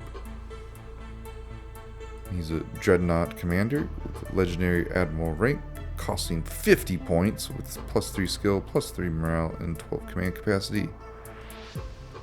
Next we have the Dagasi Chaka, the Ghost of Saran Chaka. So after the death of Saran Chaka on board her flagship, rumors spread of a spectral ship appearing in Merathian raids, seeming to appear out of nowhere and causing havoc with electronic systems as it approaches. The Ghost of Chaka is the daughter of the fallen leader who has taken up her mother's identity to reap bloody vengeance. She has regone surgery to take on her look with a ghostly pallor to complete a total transformation into a Banshee of Death. And she has the Spectre of the Dead and Wail of the Banshee traits. And Spectre of the Dead, ships in her battle group gain Shrouded. And Wail of the Banshee, when the Ghost of Chaka's battle group is deployed from Shrouded, they must immediately shoot against the closest battle group. It's a Wraith Dreadnought commander. She could be an admiral or a commander, and has +1 to morale, 0 skill, and only 5 command capacity at a whopping 42 points. Next we have Captain Taichu. Taichu survived the war with the Alliance through his expert use of electronic warfare to command the field of battle. He went into hiding when the war was lost, but was amongst the first to rejoin the fleet when the Great Khan was called for aid. He's got the Shadow Knife trait. You may include a light electronic warfare cruiser in this battle group during list building without taking up a slot. It's a 6 command capacity, +1 morale, no skill, and inspiring commander at 12 points. Next we have Commander Ektua. There we go. Commander Ektua. When Merathia burned, some looked to the ashes for answers. A pseudo-religion has grown around the interpretation of ritual ashes, and Commander Amaya Ektua is a central figure in the Tephromantic cult. Young Merathians, those who did not witness the devastation of their lost homeworld, scoff at the notion that the future could be seen in patterns of ash. But those who have fought alongside Ektua have witnessed the uncanny manner in which her battle groups always maneuver ahead of the enemy as if they could see their plans from across the void. And she's got the Visions of Desolation trait. Ektua can use the Sensor Ghost electronic warfare ability regardless of her ship's electronic warfare level. When she uses Sensor Ghost, she automatically passes the check. And she's an Inspiring Commander. Commands any electronic warfare ship, +2 skill, +3 morale, 6 command capacity at 30 points. And next we have Commander Gazan. Chemist Gazan is a master duelist famed for his talent with the Bull Lang, the winged vibroblade favored by Merathian commandos. Despite his triumphs in battle, the one enemy Gazan can never defeat is time. One of the old guard that has been instrumental in aiding the Great Khan in rebuilding Merathian might, the aged battlemaster now projects his influence from the command bridge. We have Battle Master's Wit and Old Habits. Battle Master's Wit. After you fire on an enemy battle group that's not activated this turn, you may choose for which battle group to immediately activate. Then Old Habits. Garzon must use a Khanate ship. So next, you got, what's it? Inspiring Commander commands any ship, +1 skill, no morale bonus, 10 command capacity at 15 points. And last but not least is the eldest daughter to the Great Khan, Captain Alakia. It's a Q. So I just go Alaka. There we go. Alaka is young, but seeks to prove herself to the rest of the fleet and to her father. This had led her to make dangerous decisions, like overloading her ship's weapon systems and allowing her to increase the damage output, but at a risk to her own crews. So by having the overclocking arrays, the battle group's particle laser arrays gain the long range trait and the dangerous 3 trait. The confident commander can command any ship with a +1 morale bonus, no skill bonus, 6 command capacity at 12 points. And here we go, the capital ships of the Merathian, or United Merathia. You have Wraith Dreadnought, the regular Dreadnought, carrier battleship, scout battleship cruiser, and light electronic warfare cruiser with electronic warfare 2.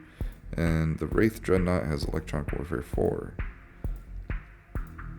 Your support ships. You have a light supply ship, also acts as a mine layer. Your destroyer has ADS. And you also have light carriers, stealth ships that are shrouded, torpedo frigates, and heavy destroyers. And then your escort ships, you have 2 squadrons of ships.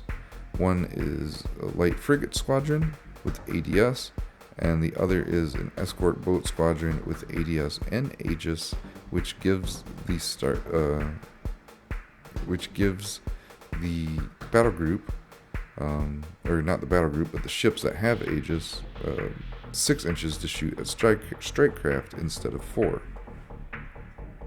So the weapons United Merathia have are the burst fire lasers, concentrated beams, particle laser arrays, and photon torpedoes.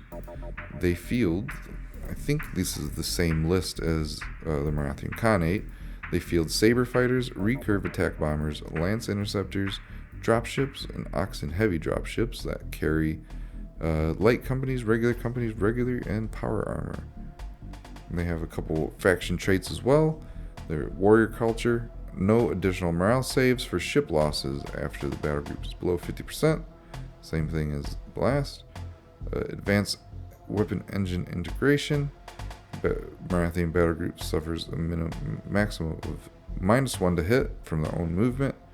We went over that last time. Fast ship doctrine. All United Merathia ships gain the fast trait. Went over that.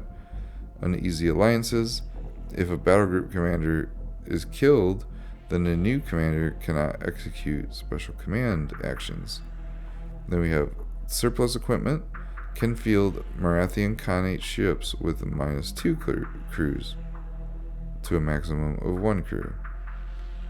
And then you have hot off the production line. United Merathia ships do not have access to any ship upgrades. So we have the 1,000-point United Merathia starter fleet. And there you go. Install that data, and there's that. And that, I say, would be it for United Merathia. So now you know a little bit more about them and what happened to them. The next fleet on our list, or faction on our list, is the Principality of Hissan.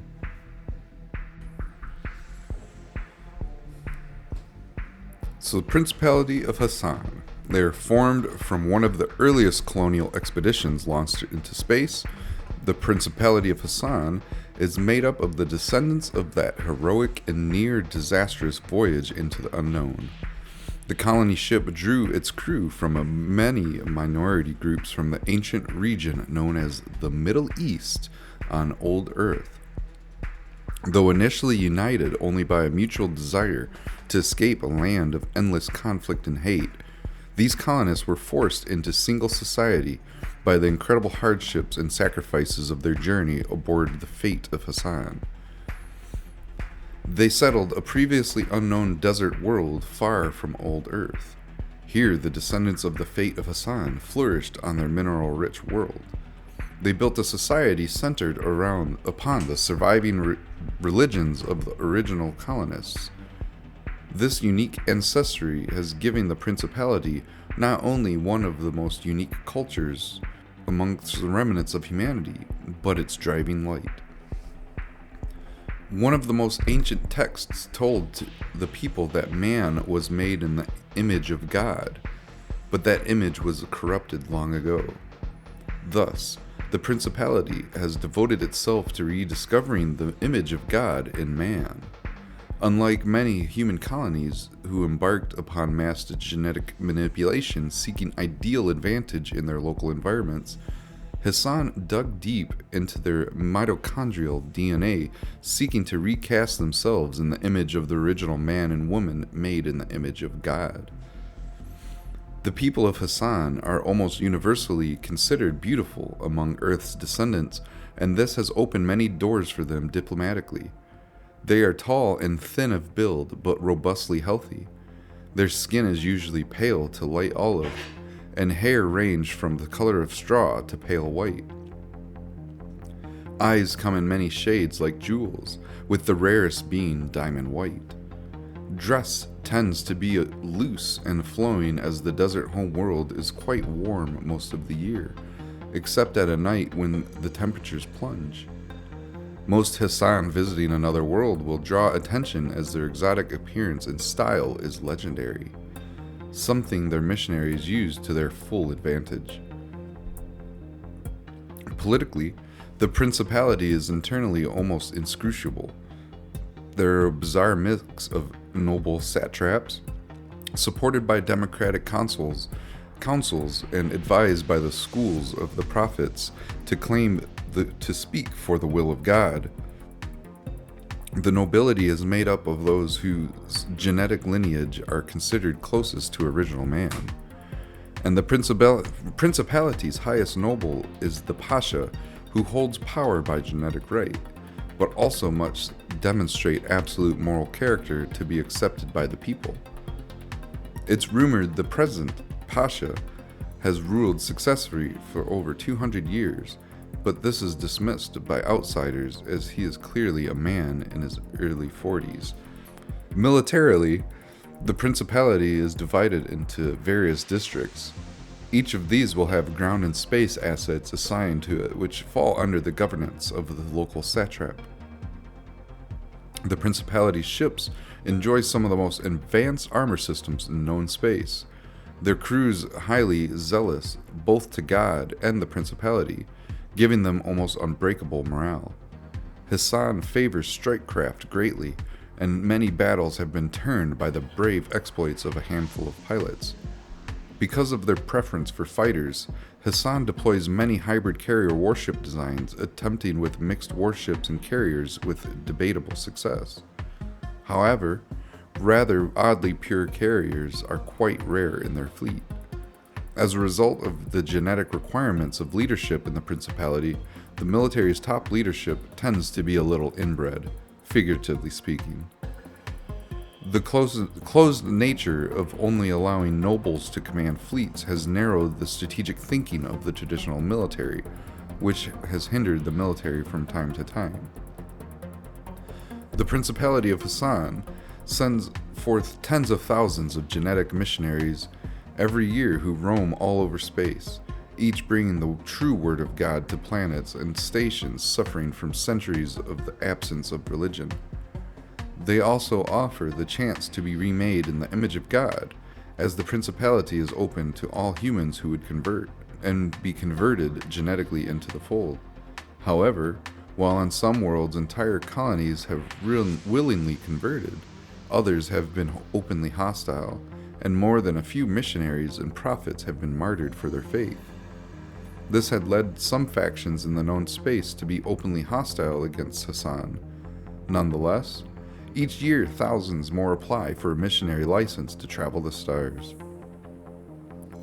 Economically, Hissan generally forms many trade agreements with their neighbors, and the biosilks and rare spices Hissan produces are some of the most expensive commodities in known space. Large convoys of rich merchant princes plow the space lanes, always looking for new trade opportunities. They're often facing danger as their wealth is a common target for every pirate ship in known space with a working partial cannon. Some of these merchant princes even command small battle fleets to protect their ever-growing wealth and trade. And not all merchants are scrupulous in their employment of force to ensure trade goes their way.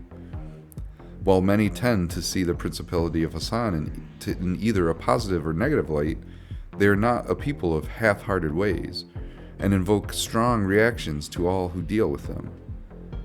To some, they are exotic and strange traders.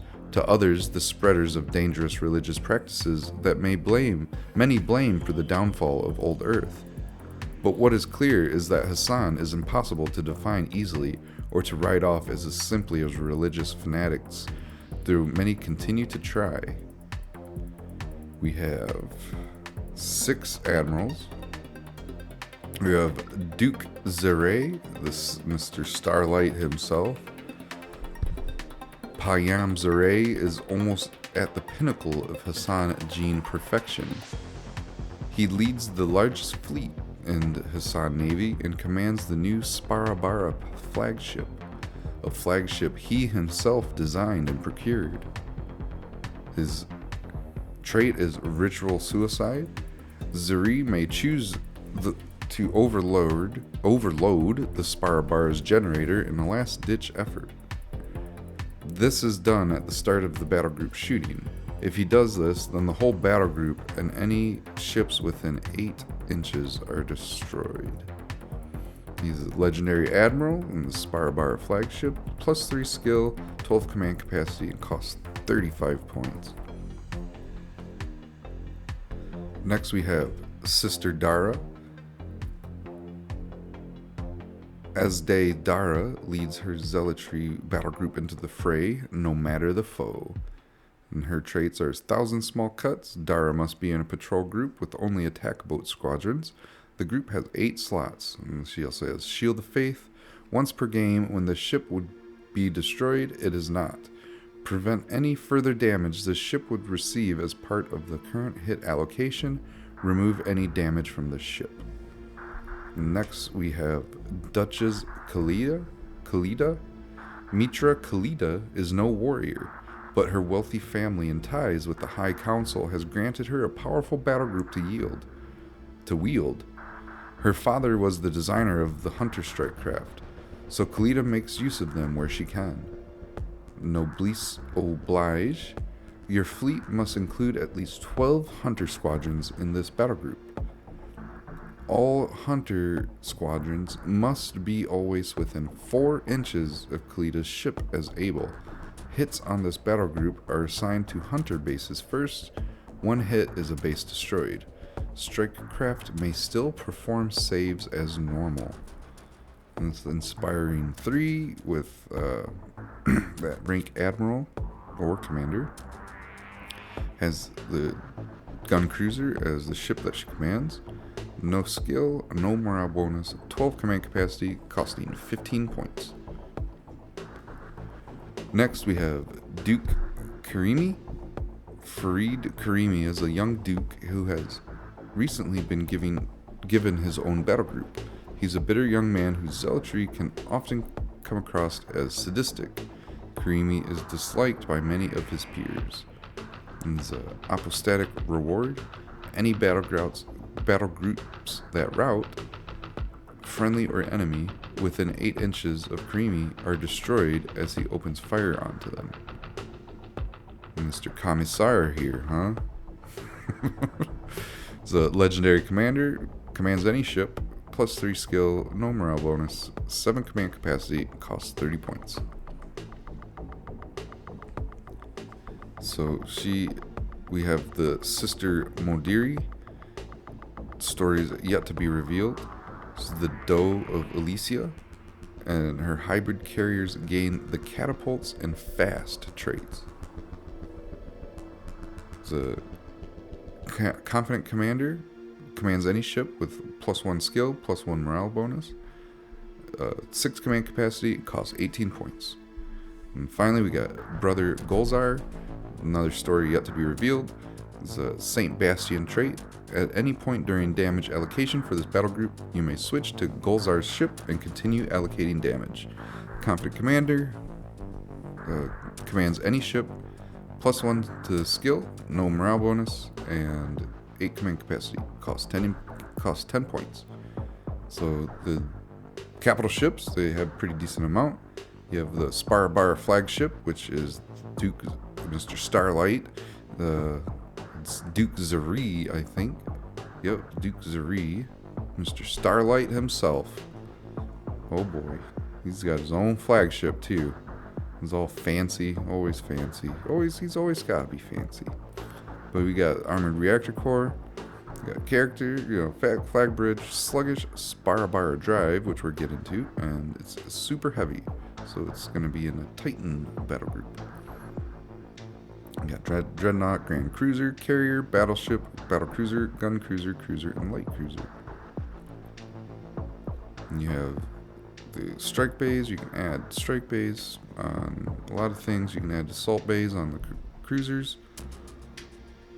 We have the same hybrid carriers, the destroyers for the support. These are all support ships. Hybrid carriers, destroyers, heavy destroyers, torpedo boats, lancers, and attack boat squadrons. And you can upgrade the attack boat squadrons to assassin systems, and you can add some assault bays to your destroyers, and if you want to add more strike bays on the hybrid carriers, you can do that as well. And we have the escort ships. We have frigates with upgraded +1 ADS to 2 ADS, and corvettes, heavy frigates, and heavy gun ships.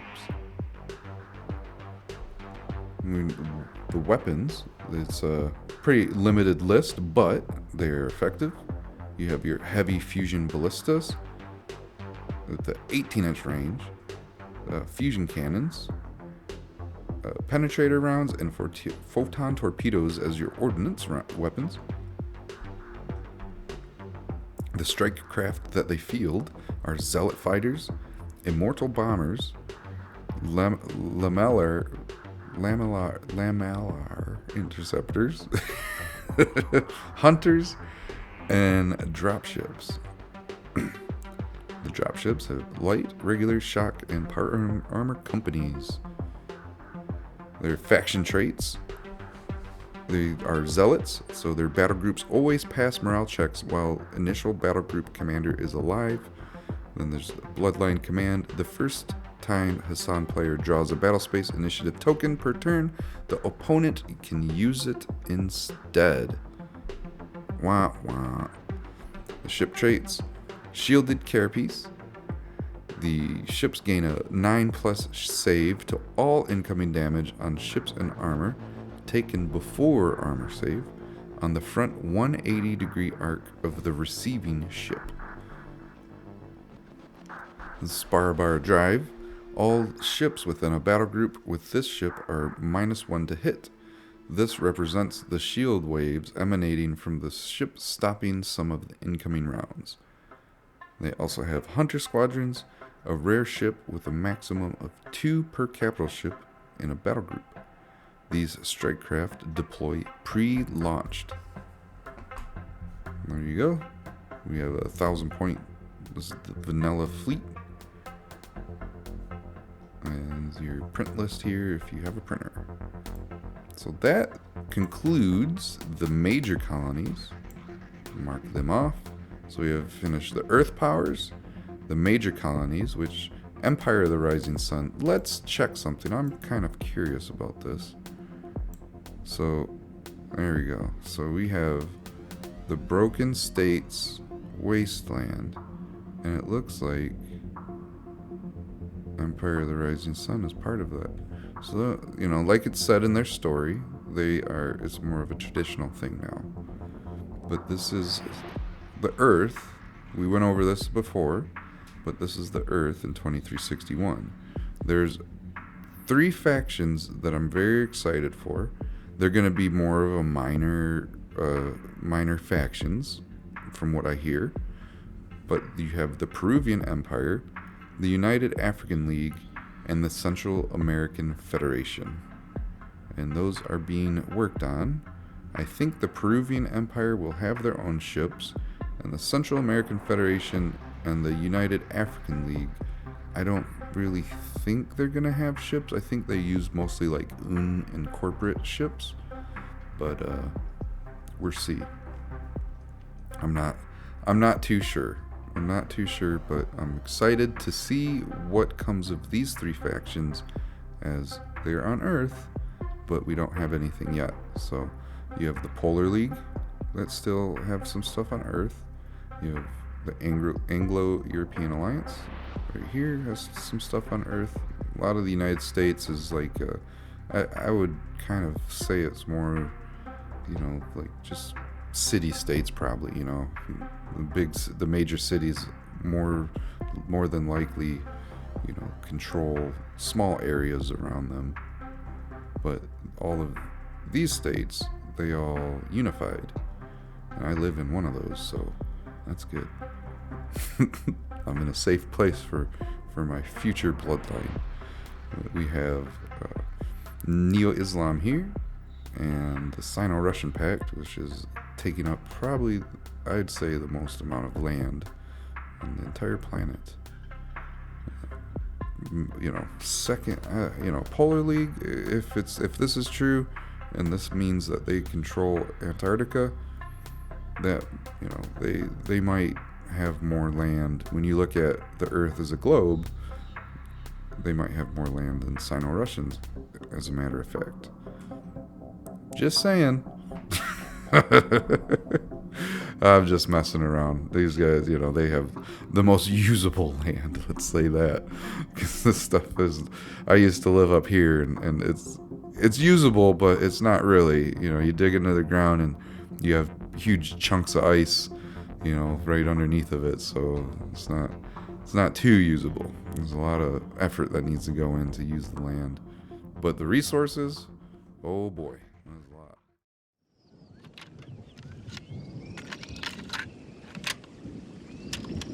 A game of chess is like a sword fight.